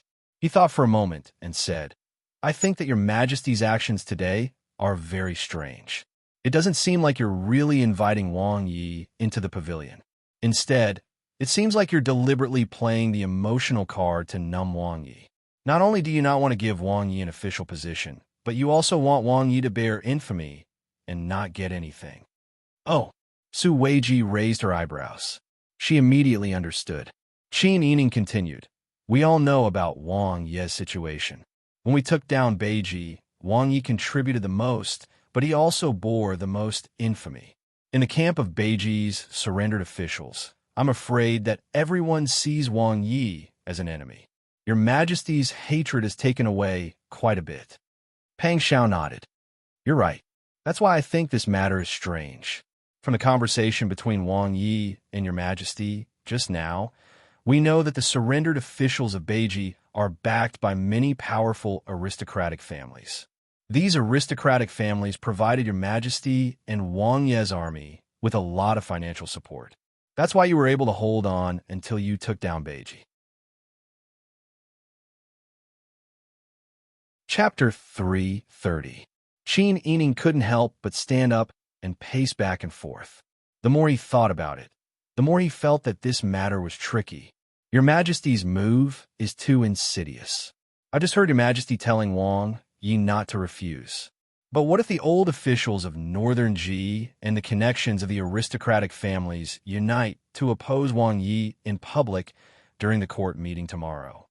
Your Majesty is biased towards the old officials of Northern Ji. If they unite, Your Majesty will have no choice but to give up." Su Weiji shook his head and said, "At that time, what will the outsiders say? Wang Yi failed to enter the cabinet and will be ridiculed for overestimating himself. Wang Yi is famous and can't afford to lose face like this. If his reputation is tarnished, it won't be good for Wang Yi's future development. More importantly, Your Majesty gave Wang Yi this official position in the name of rewarding Wang Yi for pacifying the Dian. Your Majesty gave Wang Yi this position, but since Wang Yi doesn't have the ability to take this position, then you can't blame Your Majesty." Xiaoyu frowned and broke out in a cold sweat. "In my opinion, Your Majesty wants to take the opportunity to beat Wang Yi to the bottom of the valley and make him a laughingstock. This will solve the problem once and for all." The three people's analysis was meticulous and detailed. Even though Pang Xiao was a little hot-blooded because of Li Qitian's incitement, when he calmed down and thought about it again, he realized that something was wrong. The study fell into silence. After a long time, Xiaoyu said, "Old Su, quickly think of a way. We can't let Wang Yi refuse in public tomorrow. That will be defying the imperial decree." Su Weiji rubbed his chin and said, "Of course, we can't defy the imperial decree. It's a good thing to enter the cabinet, but Wang Yi's future is more important. We have to look further." Pang Xiao nodded and said, "Naturally, I can't follow Your Majesty's wishes on this matter.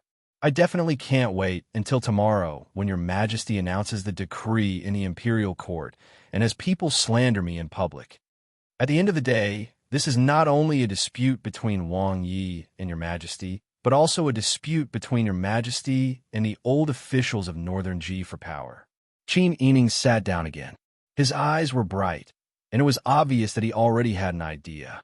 Su Weiji was good at scheming and had always been the best at offering advice to Pang Xiao. Now that he saw a little girl who was more quick-witted than him, he smiled and asked with interest, "Miss Qin, do you have an idea?" Qin Yining's eyes sparkled. He didn't answer the question. "Tell me, what would you do if you were robbed of a string of coins?" Xiaoyu said, "Of course I would snatch the money back, beat the robber, and then report it to the authorities."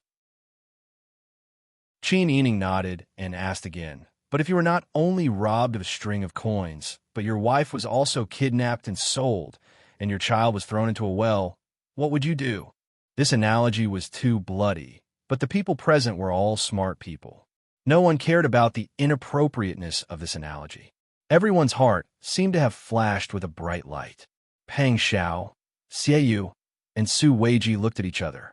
The three of them looked at Qin Yining together and couldn't help laughing. Su Weiji stood up and cupped his hands at Qin Yining. "Miss Qin is really a woman, Zhuge." This old man admits defeat. "I'm convinced.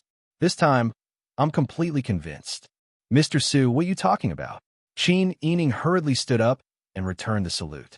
Pang Xiao looked at Qin Yining with admiration and pride in his eyes. Then, he looked at Xiaoyu questioningly. Xiaoyu was very decisive. She could always choose the most appropriate decision out of several. Xiaoyu nodded with a smile and said, "Wang Yi, I think Miss Qin's idea is very good. Your Majesty has announced that you will join the cabinet. For the old officials of Beiji, it's equivalent to being robbed of a string of coins. They won't do anything to your Majesty. At most, they will try their best to refuse your entry and think of a way to push you out. But if this matter is blown out of proportion, it will be different. We will immediately spread rumors and let the old officials of Beiji and the aristocratic families know that your Majesty will replace all the old officials of Beiji in the cabinet with his trusted subordinates in tomorrow's court meeting. In this way, it won't be as simple as being robbed of a string of coins. If there are no old officials of Beiji in the cabinet, it will be equivalent to throwing a child into a well and selling off his wife. These old officials and aristocratic families will definitely fight with all their might. Why don't you just sit back and watch the show?" Pang Xiao smiled and nodded. "You're right." He looked at Qin Yining with a gentle gaze. "Moreover, this king will not only have a good show to watch, but he will also benefit from it." Qin Yining blushed under his gaze. She lowered her head and avoided his gaze. Xiaoyu and Su Weiji saw this and stood up tactfully. They bowed and said, "Since this is the plan, we will go and make the arrangements. Thank you for your trouble." Pang Xiao politely sent the two of them out of the door. When they returned to the study, Pang Xiao picked up Qin Yining like he was carrying a child. His strong arms supported her buttocks, and he spun her around a few times. Qin Yining was so frightened that she almost screamed. She wrapped her arms around his neck and grabbed his shoulders to steady herself. "What are you doing? Put me down." "Good Sister E, you're really my good wife. You really made me proud just now. Now, Mr. Su and Mr. Xie must be very envious of me." "What are you talking about? You're not a child anymore." Qin Yining could not help but laugh. She did not expect Pang Xiao to be like a child, showing off and being proud of something like this. Pang Xiao put her down and kissed her on the cheek. He hugged her and rocked her. "Sister E, it's so good to have you by my side. It seems that I have the ability to solve any problems that I encounter. I'm not worried about myself at all because I'm full of motivation and have the energy to do everything. Sister E, don't go. Stay with me, okay? Put aside the talent show and let me investigate carefully. You can decide after I see the situation, okay?" Such an iron-blooded and domineering person was actually like a large dog at this moment. He was just short of wagging his tail at her. How could Qin Yining bear to disappoint him? She could only say, "Okay, I won't leave today. You go and investigate first. We'll talk after you understand the situation." Pang Xiao nodded happily. Then you don't have to go to the talent show, okay? You've just promised me that you'll only follow me. You can't go back on your word. You're so domineering. Qin Yining's heart felt warm. She pretended to be angry and punched him lightly on the shoulder. Pang Xiao said very seriously, "Yes, I'm domineering, but I'm only domineering about one thing, and that is that you must belong to me. As long as you fulfill this condition of mine, in my world, if you want to climb the roof and tear down the tiles, I'll build a ladder for you. If you want to go down the river to fish, I'll be your assistant. I'll do whatever you want. I won't ask you to do anything for me.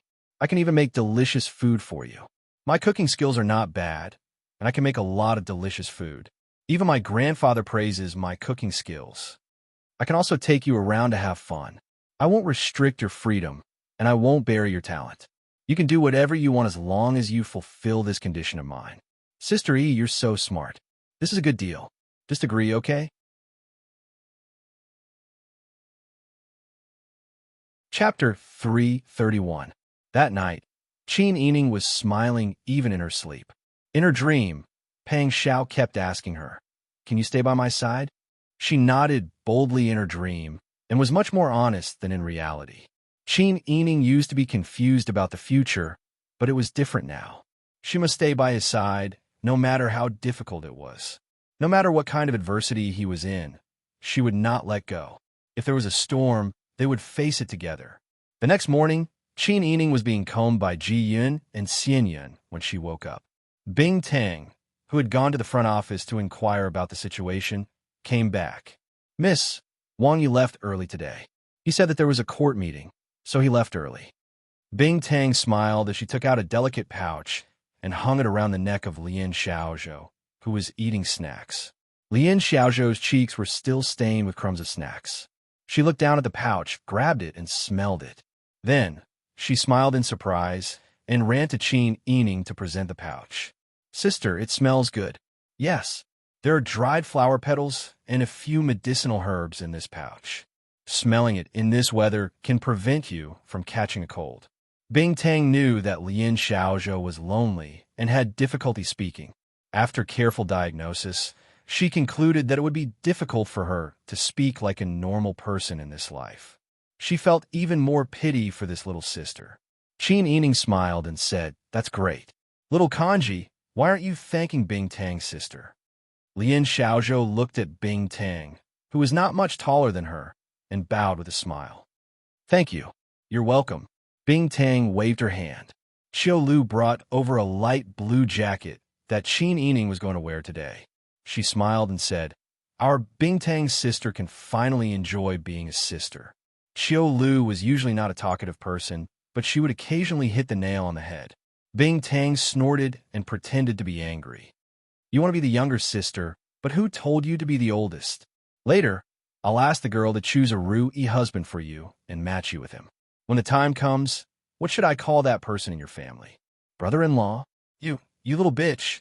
You only know how to make things up. Watch me tear your mouth apart." Xiao Lu put down her clothes and wanted to chase after Bing Tang. Bing Tang went around the square table and played with Xiao Lu. The few of them found it funny. Xiao Lu had been with Qin Yining for the longest time and was also the oldest among them. She was usually quiet and meticulous. After she returned, she continued to manage the jewelry, clothes, and the expenses of the room for Qin Yining. She was very respected by Xian Yun and Ji Yun. Xian Yun smiled and said, "Before you came back, I was the only one accompanying the girl. The room was very cold and cheerless. The girl was always depressed and depressed. Only Wang Yi could make the girl happy. Now it's good. Everyone is safe and sound. Even Sister Qiu Lu has learned to play. It's clear that the feng shui of the Wang residence is good and will bring good luck to the girl." At this point, Xian Yun inserted a green jade hairpin into Qin Yining's hair.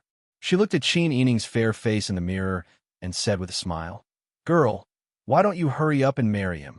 Qin Yining rolled her eyes at her. Before she could say anything, Ji Yun said with a smile, "Wang, you must be thinking like this every day. You bad girls. It seems like I've spoiled you. When I return, I'll tell Wang Yi to beat you." Qin Yining snorted. The girls laughed and played together.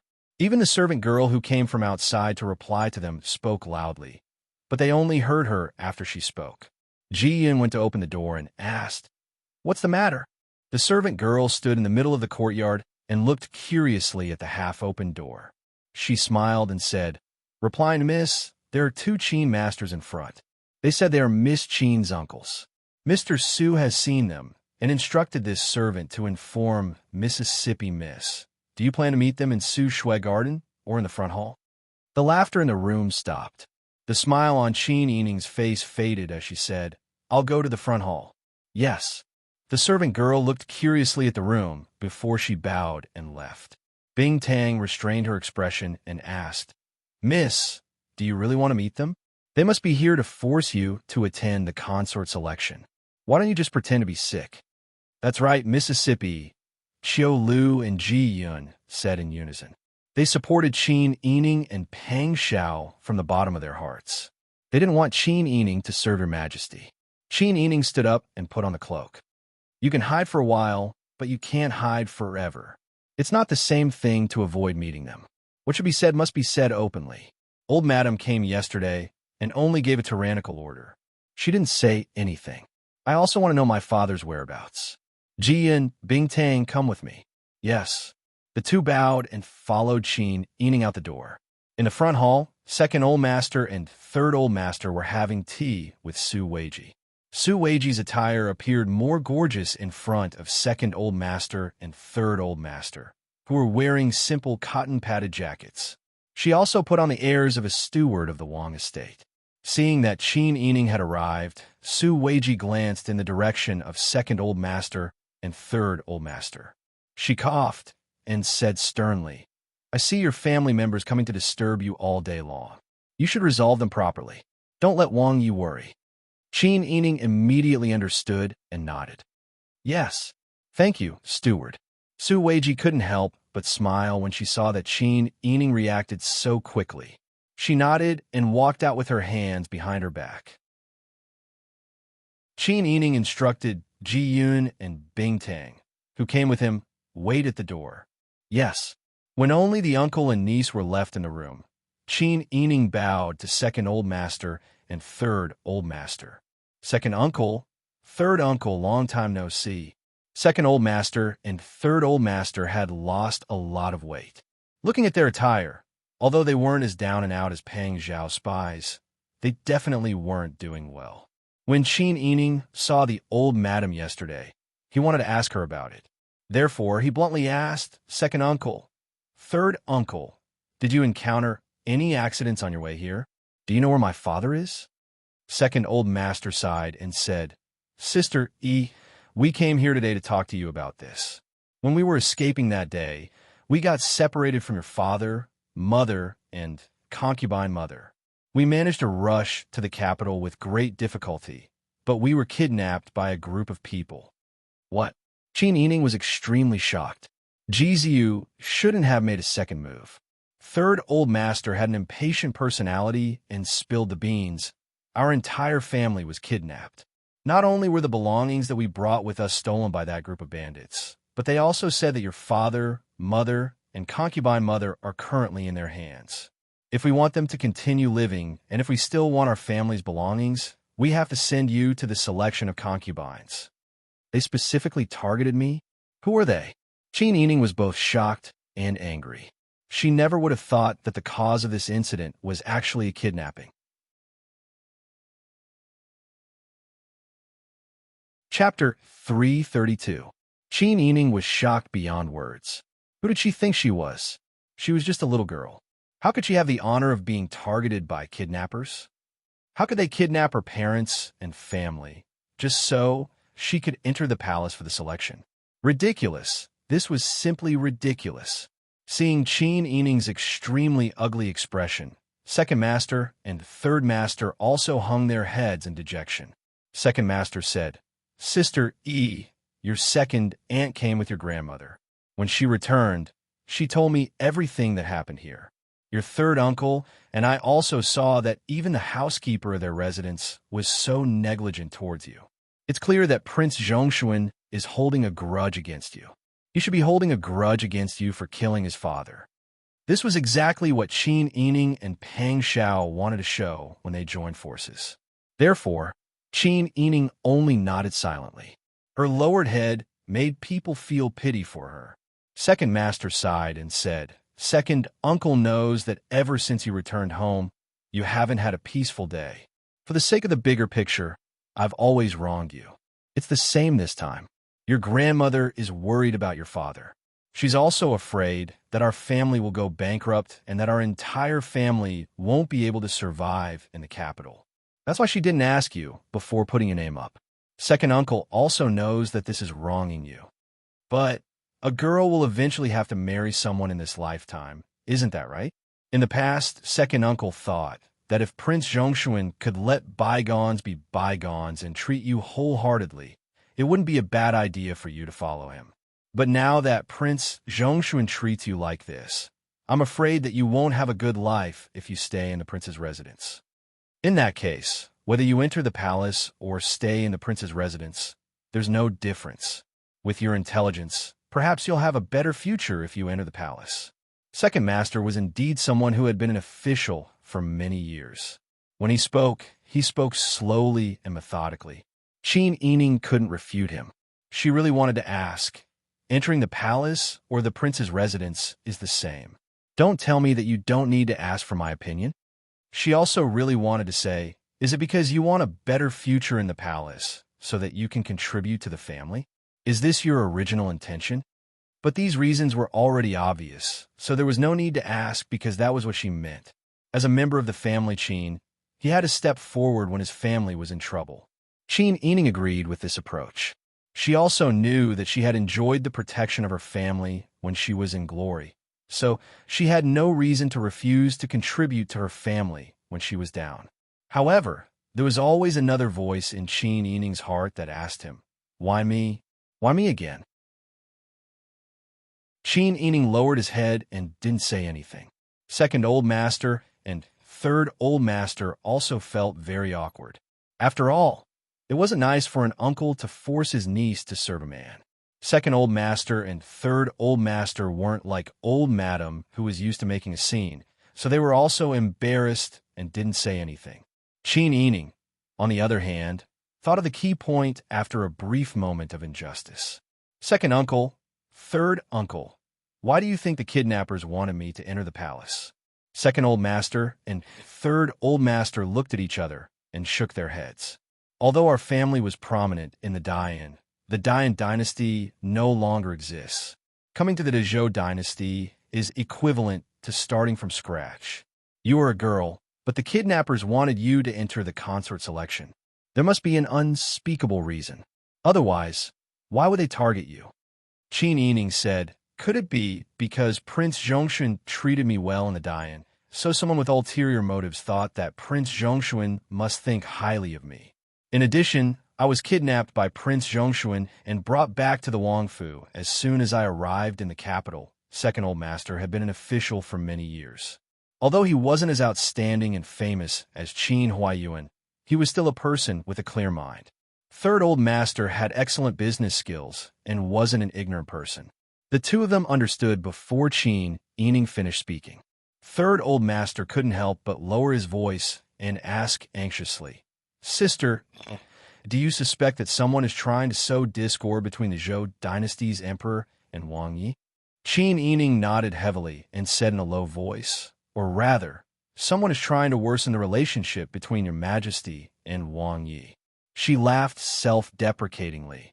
"They really think highly of me. Are they so sure that once I enter the palace, I will cause even more discord between Wang Yi and your majesty? I didn't expect the Dezhou imperial court to be so chaotic." Third Old Master couldn't help but sigh. Second Old Master said, "Where there are people, there will be Jianghu. Isn't it the same everywhere? I just didn't expect the conflict in the Dezhou imperial court to be so intense. Someone wants to use our sister E as a chess piece to sow discord." When Second Old Master said this, his expression suddenly turned cold. "Sister E, you can't enter the palace." Second brother, "If I don't let Sister E enter the palace, what will happen to big brother and sister-in-law? And our family's belongings? We can earn more if we lose our family's belongings." You don't have to worry about Big Brother and his sister-in-law's safety. Second Old Master waved his hand and interrupted Third Old Master. He looked at Qin Ening and said, "Since we can be sure that someone wants to use you to sow discord between your majesty and Wang Yi, then our family can't get involved in this muddy water. If Qin Ening could enter the palace and become a favored concubine, then the family Qin would be like a banner under your majesty, Pang Xiao, and those old officials from Beiji. The family Qin had just arrived, so how could they have the confidence to get involved in this muddy water?" Although Qin Ening knew that Second Old Master was only saying this for the sake of the family's interests and not because he cherished her, she still felt relieved. If she had the support of Second Uncle and Third Uncle, it would be easier for her to refuse the consort's election. "Second Uncle, I suspect that this was done by the old officials from Beiji." Second Old Master pondered for a moment and slowly nodded. "Indeed, they are the most suspicious.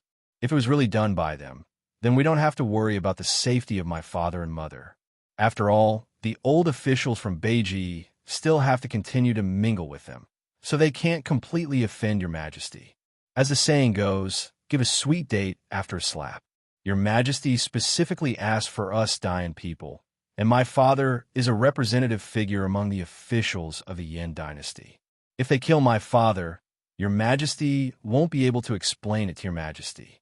These people had a sense of propriety and wouldn't recklessly offend Li Qitian. They also knew where Li Qitian's bottom line was. Therefore, they would do many things within Li Qitian's bottom line that made people feel depressed but helpless. Second Old Master and Third Old Master thought carefully and couldn't help but nod.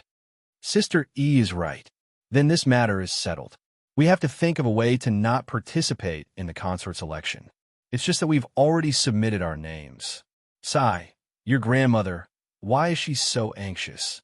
Second Old Master couldn't help but complain. Qin Ening felt helpless. On the one hand, the Dowager Duchess was worried about her eldest son.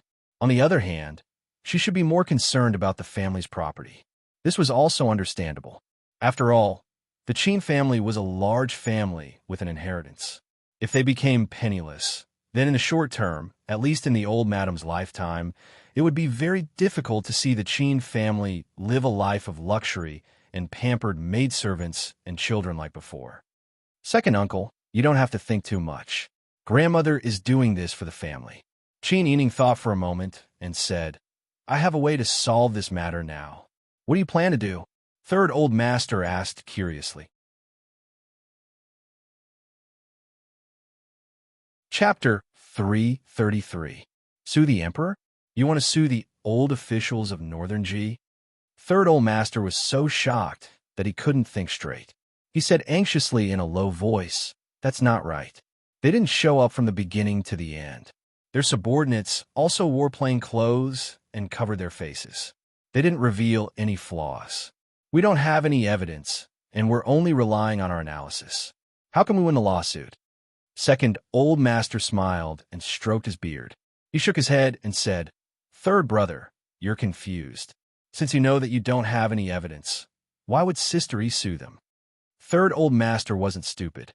He was just too shocked. He thought for a moment and understood. He couldn't help but look at Qin Ening worriedly. "Sister E, Third Uncle understands what you want to do. It's just that this won't be good for your reputation."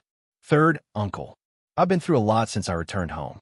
If we're talking about reputation, it's already been ruined when I follow my father to the peace talks. What's more, Prince Zhongshuan and the county king of Yan's actions. Who knows what outsiders will say about me? Qin Ening smiled bitterly. My reputation is already like this. I don't care if it's ruined or not. As long as our family can get out of this mess, sacrificing me isn't a big deal. Dezhou's imperial court is treacherous and the situation is complicated. Our family doesn't have a foundation in Dezhou, and we don't have any backing. We can't even protect our family, let alone participate in the dispute between the two factions. If one only used facts and reason to make the other party do things according to one's wishes, it would often backfire. The most effective way to negotiate was to make the other party understand how much they could benefit from doing what they wanted to do. The best way was to use the benefits that they could obtain to lead the other party down the path they wanted to take. Sure enough, second Old Master and third Old Master looked at Qin Yining. Their expressions were very moved. Letting Qin Yining enter the palace was for the sake of the family. Now that they had figured out the reason, letting her reject this matter was also for the sake of the family. In the end, she had to suffer. Sister E, if you really do that, I'm afraid your future marriage will be affected.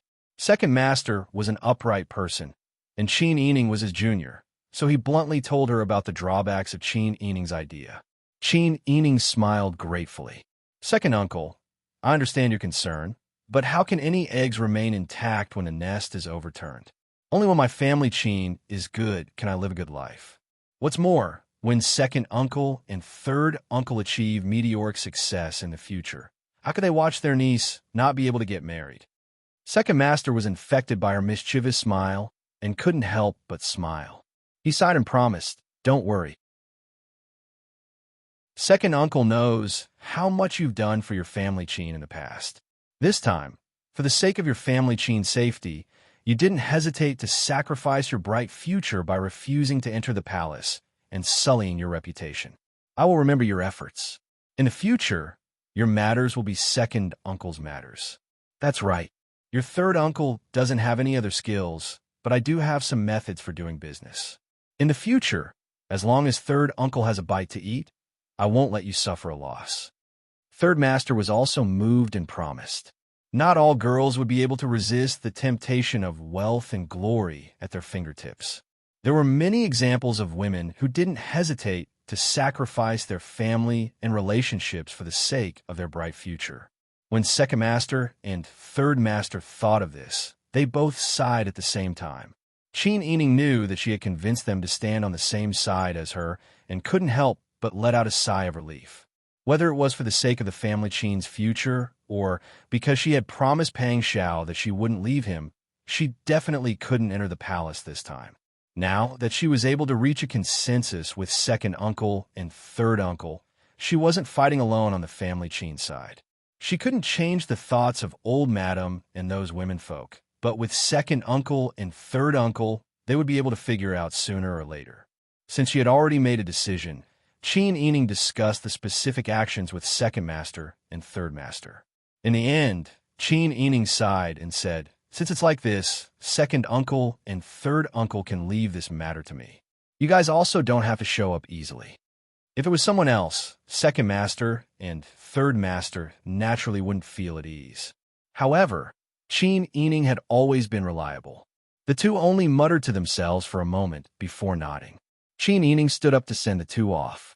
During this time, he met the rude and unreasonable steward of the Wang Fu and played the entire act. This made Second Master and Third Master even more certain that Qin Yining had already lost Pang Xiao's favor.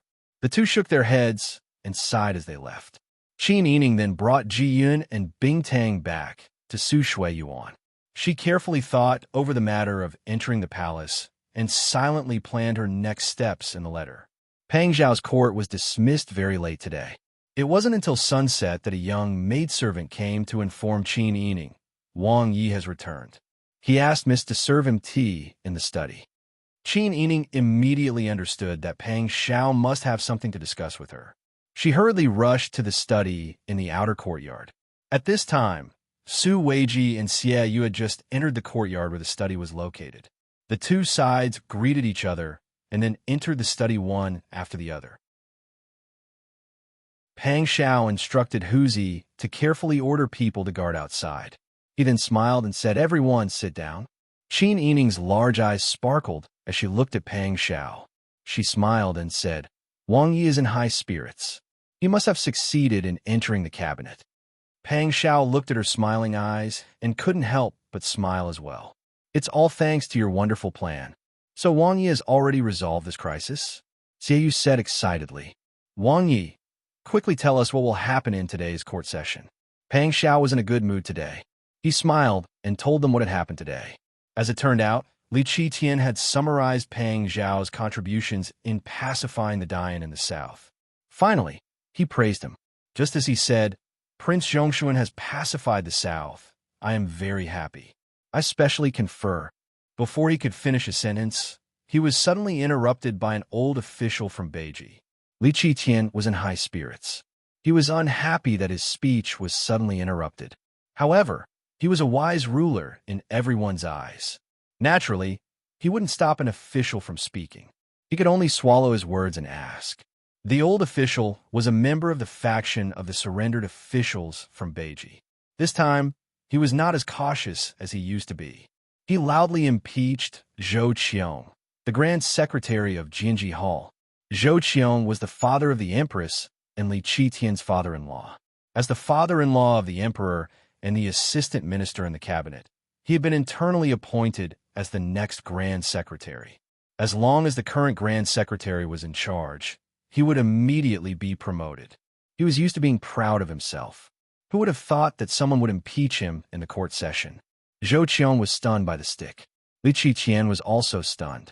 Before the father-in-law and son-in-law came to their senses, the surrendered officials from Beiji who had heard the news that Your Majesty is going to kick all the remaining officials from Beiji out of the cabinet today huddled together and listed the evidence of Zhou Qiong's crimes one by one.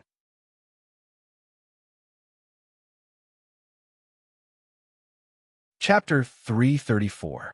For a moment, Zhou Qiong, a virtuous minister who used to be above everyone, suddenly became a greedy and lustful person who committed many crimes. The most terrible thing was that the surrendered ministers of Northern Ji also presented the evidence of his crimes, making it impossible for Li Qitian to say a few words for his father-in-law. At that time, Li Qitian felt like he had swallowed a fly, or like he suddenly saw half a piece of rat feces in his bowl when he was halfway through his meal. He had contacted Pang Xiao and was waiting to step on Pang Xiao in the imperial court today. He didn't expect that he would be the first to be slapped in the face. He had no choice but to punish Zhou Qiong. But now that Zhou Qiong was gone, who else in the imperial court would be his man? How could he control these old ministers of Beiji in the imperial court in the future? To save face, Li Qitian could only order people to investigate and punish Zhou Qiong. Since there was no one in the imperial court, Li Qitian didn't have to mention Pang Xiao's appointment, so he planned to dismiss the imperial court. But just as he was about to speak, a surrendered minister of Beiji suddenly appeared and asked loudly, Prince Zhongshan hasn't finished talking about Your Majesty's title. Li Qitian was really angry at that time. He didn't know whether to give him an official title or not. For the sake of dignity, Li Qitian opened his mouth and conferred Pang Xiao the title of Scholar of the Hall of Valiant Force. Li Qitian still had a glimmer of hope that the old ministers of Beiji would jump out to oppose it. However, they had just chased away the emperor's father-in-law, the old Mount Tai. The old officials of Beiji felt that their faction had won a complete victory, so they should at least leave some face for the emperor.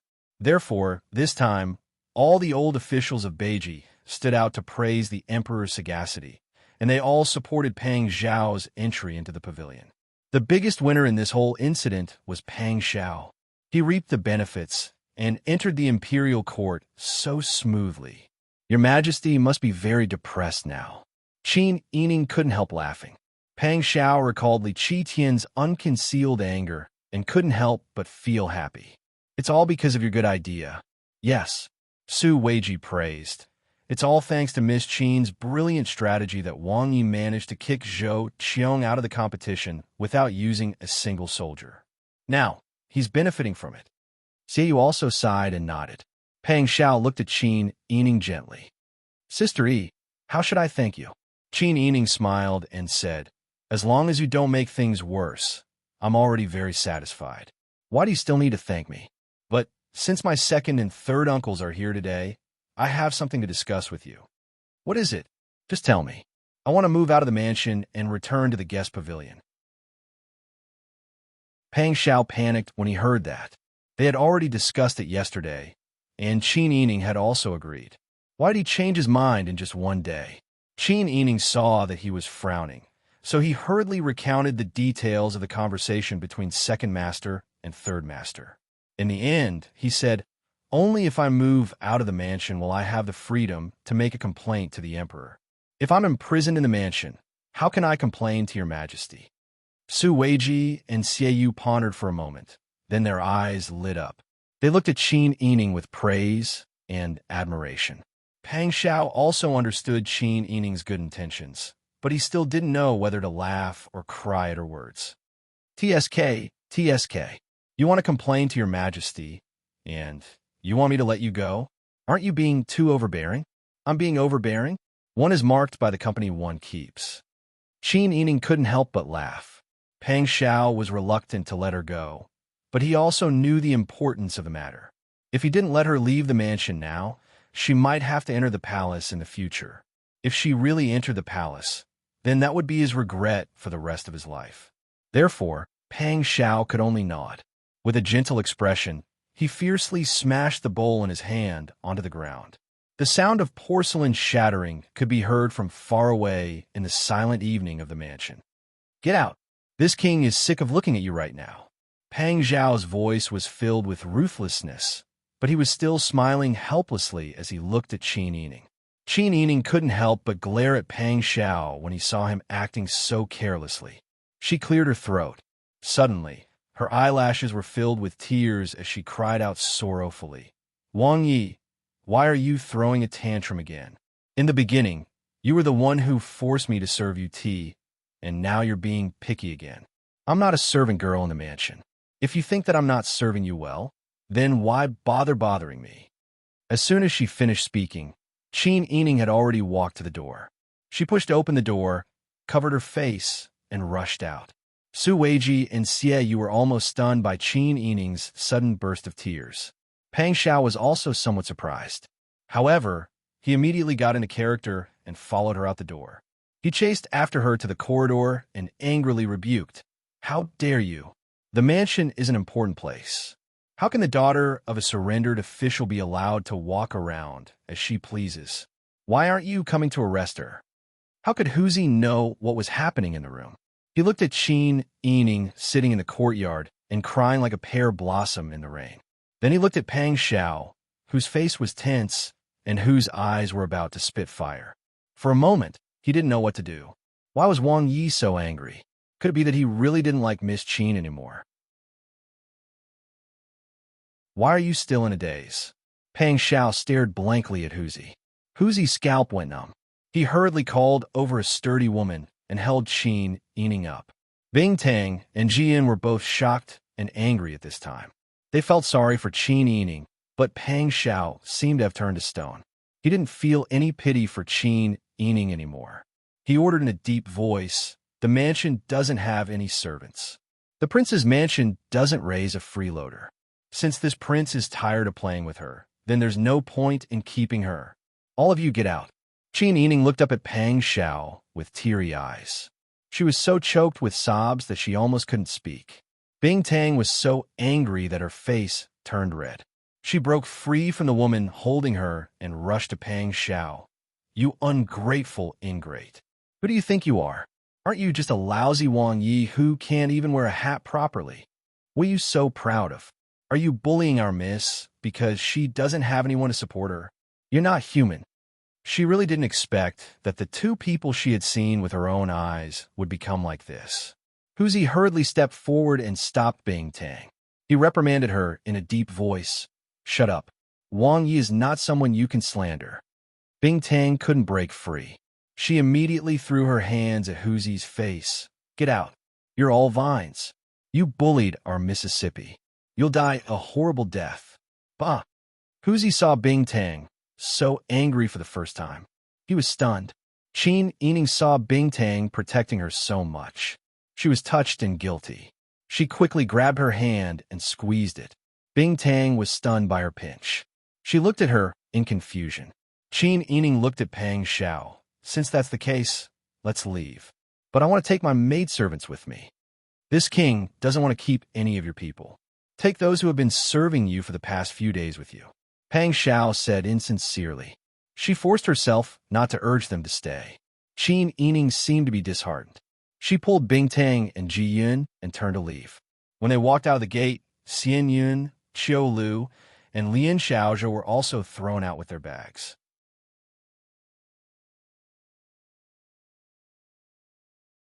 Chapter 335. Being thrown out of the mansion without any warning. The maids were all dumbfounded. They looked at each other. Seeing Qin Yining's sad appearance, they couldn't help but feel worried. They wanted to comfort her, but they couldn't find the right words at the moment.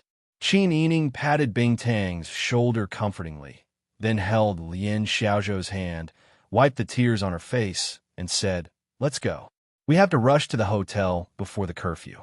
I'm not familiar with the roads in the capital." Ji-yun, Xian-yun, do you know the way? Both of them nodded. They also knew that it wasn't convenient to talk outside, so they suppressed the doubts in their hearts and led Qin Yining and the others to the hotel. In the winter evening in the north, the wind was bone-chilling and there were many snowflakes in it. Even if Qin Yining wore thick clothes, she couldn't adapt. She was cold from the inside out, and the white air she breathed out hit her face. Soon, the wind hair on her collar and the long hair on her temples were covered with a layer of white frost. Ji-yun supported Qin Yining and said with annoyance, "Wang Yi is really too much. We can't even take care of the carriage in the middle of the night." Because she didn't know what was going on between Qin Yining and Pang Xiao, Ji-yun was afraid that she would be sad, so she could only shut her mouth and swallow the rest of her words. Fortunately, Qin Yining wasn't a delicate person, and they had all suffered before. Finally, they arrived at the hotel before the curfew. As soon as the news was announced, Second Master and Third Master immediately rushed out to welcome them. Eldest Master Qin Yu, Second Master Qin Han, and Fifth Master Qin Xian followed closely behind. Behind them were 10th Master Qin Rong and 11th Master Qin Zong, who were just 6 years old. Finally, 8th Miss Qin Baoning and Qin Huining came. Except for Old Madam, Second Madam, and Han's second young mistress, as well as Qin Huayan, his wife, and Chao Yuqing, who were kidnapped, the whole family was basically present. "Sister Yi, why did you come back at this time?" Third Old Master went down the stairs and asked anxiously. He kept looking at Qin Yining, for fear that she would be bullied. Qin Yining smiled but didn't answer.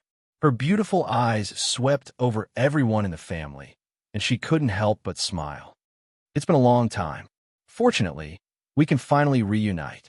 Just how much helplessness was expressed in a single sentence. They had experienced the extermination of their family, famine, assassination, kidnapping, and now they were still able to gather together. Just how lucky were they? Everyone's eyes began to burn. Miss Ba came forward and hugged Qin Yining. "Fourth sister, you're finally back. I was so worried." Qin Xian, the fifth lord, came forward with his two younger brothers and saluted Qin Yining respectfully. "Fourth sister." Qin Yining smiled and said, "Fifth brother, you've grown taller." "Fourth sister, what about me?" Qin Zong, who was only 6 years old, looked up at Qin Yining. 11th brother and 10th brother have also grown taller. Speaking of which, our family has been separated for a while. It's cold outside. It's not a good place to talk. Let's go in first. Second Old Master looked at everyone with a smile. Qin Huaiyun wasn't at home, so Second Old Master was everyone's backbone. Therefore, with his words, the whole family went in. There were several 3-story lofts behind the guest house, and there were many side courtyards. Because of Qin Huaiyuan's reputation, the Qin family was allocated a side courtyard. It was next to the side courtyard of Yu Yin and Princess Consort Li Yinyan. Across the alley, the Li family and the Gu family lived. The group entered the side courtyard, closed the door, and gathered in Old Madam's main room. At this moment, Old Madam was being served snacks by Mammy Qin and Second Old Madam. When she saw the whole family rush in and crowd around Qin Yining, her expression turned ugly. Han's second Old Madam, who was leaning on a soft pillow on the heated Kong bed next to the window, also had an uncomfortable expression when she saw Qin Yining. After all, she and Old Madam had eaten Qin Yining's pet rabbit together. Qin Yining didn't have any ill feelings on his face. He went forward and bowed to Old Madam, then to Second Aunt and Second Tang sister-in-law. Second Old Madam and Han's second Old Madam were a bit embarrassed when they saw Qin Yining. Fortunately, Qin Yining's attitude towards them was as amiable as before, so they didn't feel that uncomfortable. The whole family talked about what happened after they parted. Everyone knew that Qin Yining was taken into the residence by Pang Xiao as soon as he entered the capital. Therefore, everyone had a tacit understanding not to mention this humiliating experience. After chatting for a while, they saw that it was getting late. Second Old Master then said, "Sister E, you must be tired as well. Take your men to rest first. We don't have many rooms in this courtyard. Let's all squeeze together and make do." Old Madam sighed. "Every inch of land in the capital is worth an inch of gold. We don't have any family property. I don't know how long the guest house will let us eat and stay for free." She then looked at Qin Yining. "My sister E, in the future, our family will have to rely on you." She was naturally talking about letting her enter the palace in exchange for the Qin Huayuan and family Qin's property. Qin Yining looked inquiringly at Second Old Master and Third Old Master. Seeing their expressions, he knew that they hadn't discussed it clearly with Old Madam. Qin Yining only smiled and didn't answer. He took Bing Tang and the others to the room that Mammy Qin had just helped to tidy up. Just as he walked to the veranda, he heard someone muttering from inside the door, "We're squeezing together and living together. Her servants are all very precious. They're enjoying themselves even more than us masters." Qin Yining turned around and saw Qin Huaining, who was pulling Han's second young mistress aside and complaining in a low voice. Qin Yining smiled and said, "It seems that after surviving several disasters, Miss Huaining hasn't improved at all." Qin Huaining didn't expect that her ears were so sharp that she could hear such a small voice. She couldn't help but feel a bit embarrassed. Thinking that Qin Yining still wanted to enter the palace, she might have limitless prospects in the future. She didn't dare to offend her and just lowered her head, not looking at her. Qin Yining didn't feel like arguing with them and left with his people. He returned to his room and closed the door. Then, he lowered his voice and told his trusted maidservants what had happened. Qin Yining's side had settled down. At the same time, Pang Xiao was suffering. Madame Ma repeatedly hit Pang Xiao's back with her shoes. Although there was a layer of brocade lining, the sound was extremely loud and clear, making people who heard it feel pain. Madame Ma was still angry and scolded. "You little bastard, you're a big playboy with a rotten heart. You were just saying how good Miss E is and how much you like her. Now, you're humiliating her and even chasing her away. Are you still a man? Are you still a man?" As she scolded, the soles of her shoes were still mercilessly hitting him. The sturdy thousand-layer soles were indeed a sharp weapon in the family discipline. Pang Xiao, who was an overlord on the battlefield, couldn't help but shrink his neck and hide to the side. However, Madame Ma grabbed his collar and couldn't move. "It's freezing outside, the sky is dark, and it's snowing. How can you be so heartless as to chase her away? How can you expect a girl like her to have the face to see others? I've taught you in vain. I didn't expect that our family would have such a bastard like you."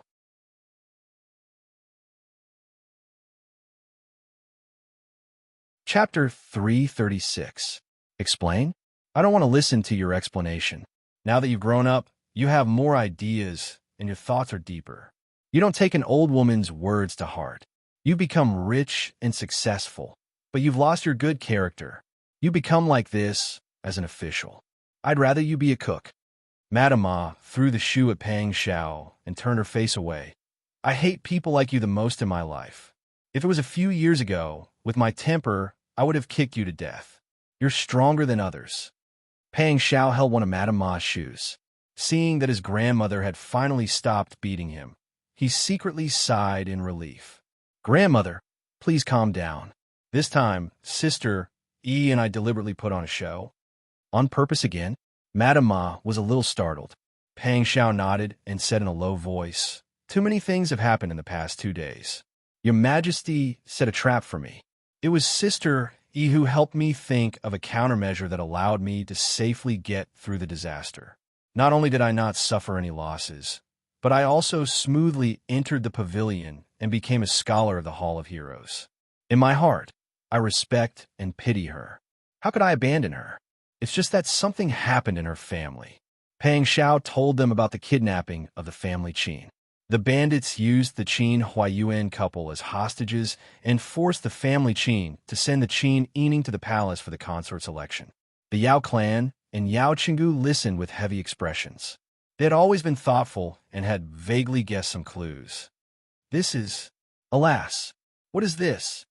Madame Ma almost beat her chest and stamped her feet. She was a good granddaughter-in-law.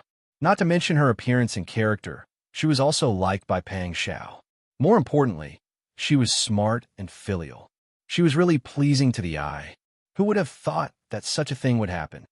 Sister Yi is a good child. She knows how to think for the family. After a moment of silence, Yao Shi touched Pang Xiao's shoulder and arm that had been beaten up and said, "Don't be too upset. That's something that can't be helped. Sister Yi has her own difficulties. You have to think about the big picture. Dafu, you should let go of what you should." Although Pang Xiao knew that his mother had good intentions, hearing Yao Clan's words, his heart still felt suffocated. "Mother, it won't end between us." Pang Xiao was very certain. Yao Shi said in shock, "Don't be so stubborn. With Sister Yi's looks and character, as long as she participates in the election, she will definitely be chosen. If the emperor likes her, don't tell me you plan to be angry for her. Do you want to die?" Yao Qinggu also thought of this, and he was no longer in the mood to smoke. Madame Ma, mother, son's mother. Yao Qinggu and Yao Clan were both shocked and raised their voices at the same time. Madame Ma looked at Pang Xiao and then looked at the fox-like father and son. She sighed, "You two have a deep mind. You have a lot of worries and think a lot. But isn't it to live a carefree life?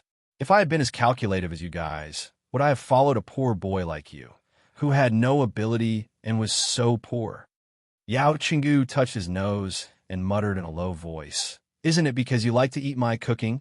Madame Ma slammed the table, making the cups and cups clatter. "If I live with a high-ranking official, how many delicacies can I eat?" Madame Ma grabbed Pang Xiao's collar and said, "Don't be like them. What can you do if you worry about this and that?" She lifted Pang Xiao's collar and let him sit on the edge of the calm. Madame Ma said earnestly, "Do you think a person's life is very long? In fact, it will pass in the blink of an eye. Take advantage of the fact that you have the heart and strength to fight for what you like and do your best to do what you want to do. You don't have to worry about me and your grandfather, and you don't have to worry about your mother either. Anyway, we are originally bumpkins. At worst, we can start all over again and go back to farming. It's easy to live however you want, but you have to remember that the best hunters know how to seize the opportunity. You can't use brute force. Do you understand?" Pang Xiao listened to Madame Ma's words and was really touched. Pang Xiao might understand Madame Ma's logic with his brain. However, the smarter a person was, the more comprehensive his thinking was, and he would often be limited by unnecessary conditions. He was not as carefree and happy as Madame Ma. Since he followed Li Qiqian to fight for the world, he gradually learned to show a mask to others. In order to climb to the top step by step and to protect himself, Pang Xiao had to carefully think about everything he did. That was how he got his current status. For a person like him who had always been self-disciplined and suppressed himself, what he lacked was Madame Ma's happiness. Pang Xiao's eyes were bright, and he nodded hard. "Grandma, I understand what you mean. In fact, Sister Yi deliberately went out this time in order to solve the matter of the consort's election." "Oh," Madame Ma asked, "she's a girl. What could she do?" "It's not good for me to take the lead in this matter. Because of your Majesty's relationship, I can only stay silent. So, Sister Yi has to be the one to take the lead." Pang Xiao sighed and shook his head. "In short, no matter what you hear tomorrow, don't worry. Sister Yi and I have a good relationship. Everything we do now is for the two of us to be together in the future." Madame Ma nodded. When she thought that her granddaughter-in-law didn't need to be replaced, she felt much better. Yao Qinggu and Yao Clan thought a lot at once. But looking at Pang Xiao's appearance, they didn't say anything. However, both father and daughter felt that things wouldn't end so easily. If Qin Yining wanted to reject the consort's election openly and not serve His Majesty, he had to do something big, and the development of the situation was just as they had expected. The next afternoon, when Yao Clan was talking with Madame Ma, a little girl outside the door rushed in and said, Madam Dowager, something bad happened. What's wrong? Why are you so flustered? Yao Clan frowned. The little girl said anxiously, the young lady of the family Qin went to the yamen of Shantian Prefecture to sue Wang Yi. Because of the serious matter in Wang Ye's noble status, Shantian Prefecture didn't accept it. That Miss Qin actually went to the yamen to sue His Majesty. What? Madame Ma opened her mouth wide in shock. Even if Pang Xiao had told her not to worry no matter what she heard yesterday, the matter was already in front of Your Majesty. How could it be a small matter? What's Yining thinking? Our Dai Fu has just entered the cabinet, and his situation has just improved a little. He can't wait to avoid trouble. Why did he go to cause trouble? Yao Clan was much calmer than Madame Ma. He held Madame Ma's hand and said, Mother, don't worry. Then he ordered the maidservant, find out where old master is, and ask him to come back as soon as possible. Also, is Wang Yi in the mansion now? If he is, ask him to come. Go quickly. Yes. The maidservants also knew that the matter was serious and hurriedly went to find him. Not long after, Yao Qinggu came back, but Pang Xiao was not at home. He said that Your Majesty had just sent someone to the palace. Quickly ask Mr. Su and Mr. Xie to come.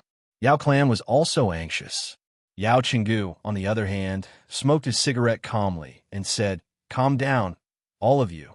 Nothing will happen. You damned old man. You're still smoking at this time. You're choking me to death. Madame Ma usually didn't like Yao Qinggu to smoke, but she had never restrained him. Today, she was really too anxious. In her agitation, she snatched the brass tobacco pipe and soaked the freshly lit tobacco in the tea bowl. Oh, you! Sigh! Yao Qinggu couldn't save her in time. He stretched his neck and looked at his precious tobacco pipe that had been extinguished in the tea bowl. In the end, he didn't dare to reignite his passion. Tell me what's going on. I'm confused. Elas went to sue our Dai Fu. Last night, Dai Fu confidently said that Elas was doing it for their future, but didn't she take the initiative to show her face to Your Majesty? Yao Qinggu said sullenly, You can't even figure this out?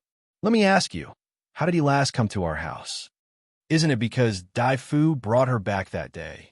No, to outsiders, it was said that Dai Fu snatched Elas back.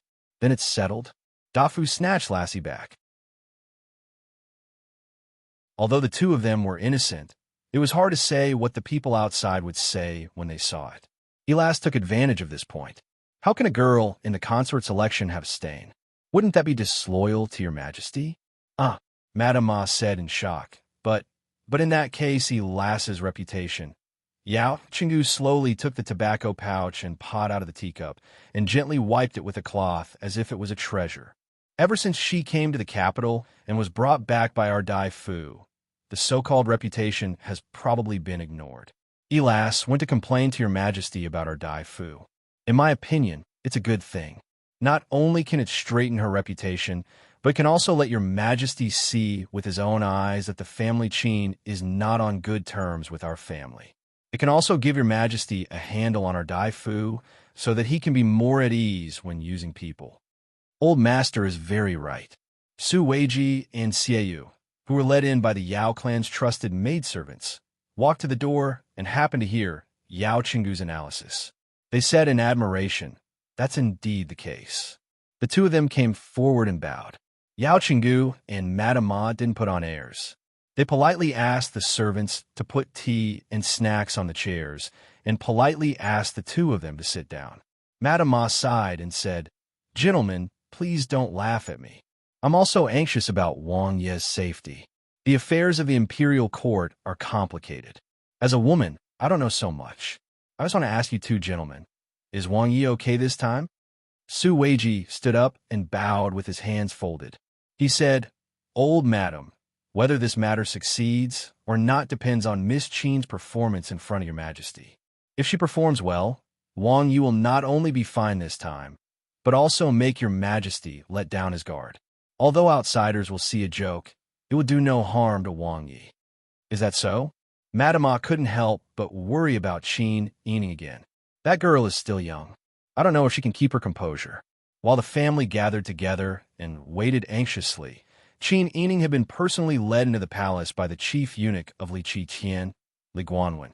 This was the first time that Qin Yining had entered the imperial palace of Dezhou.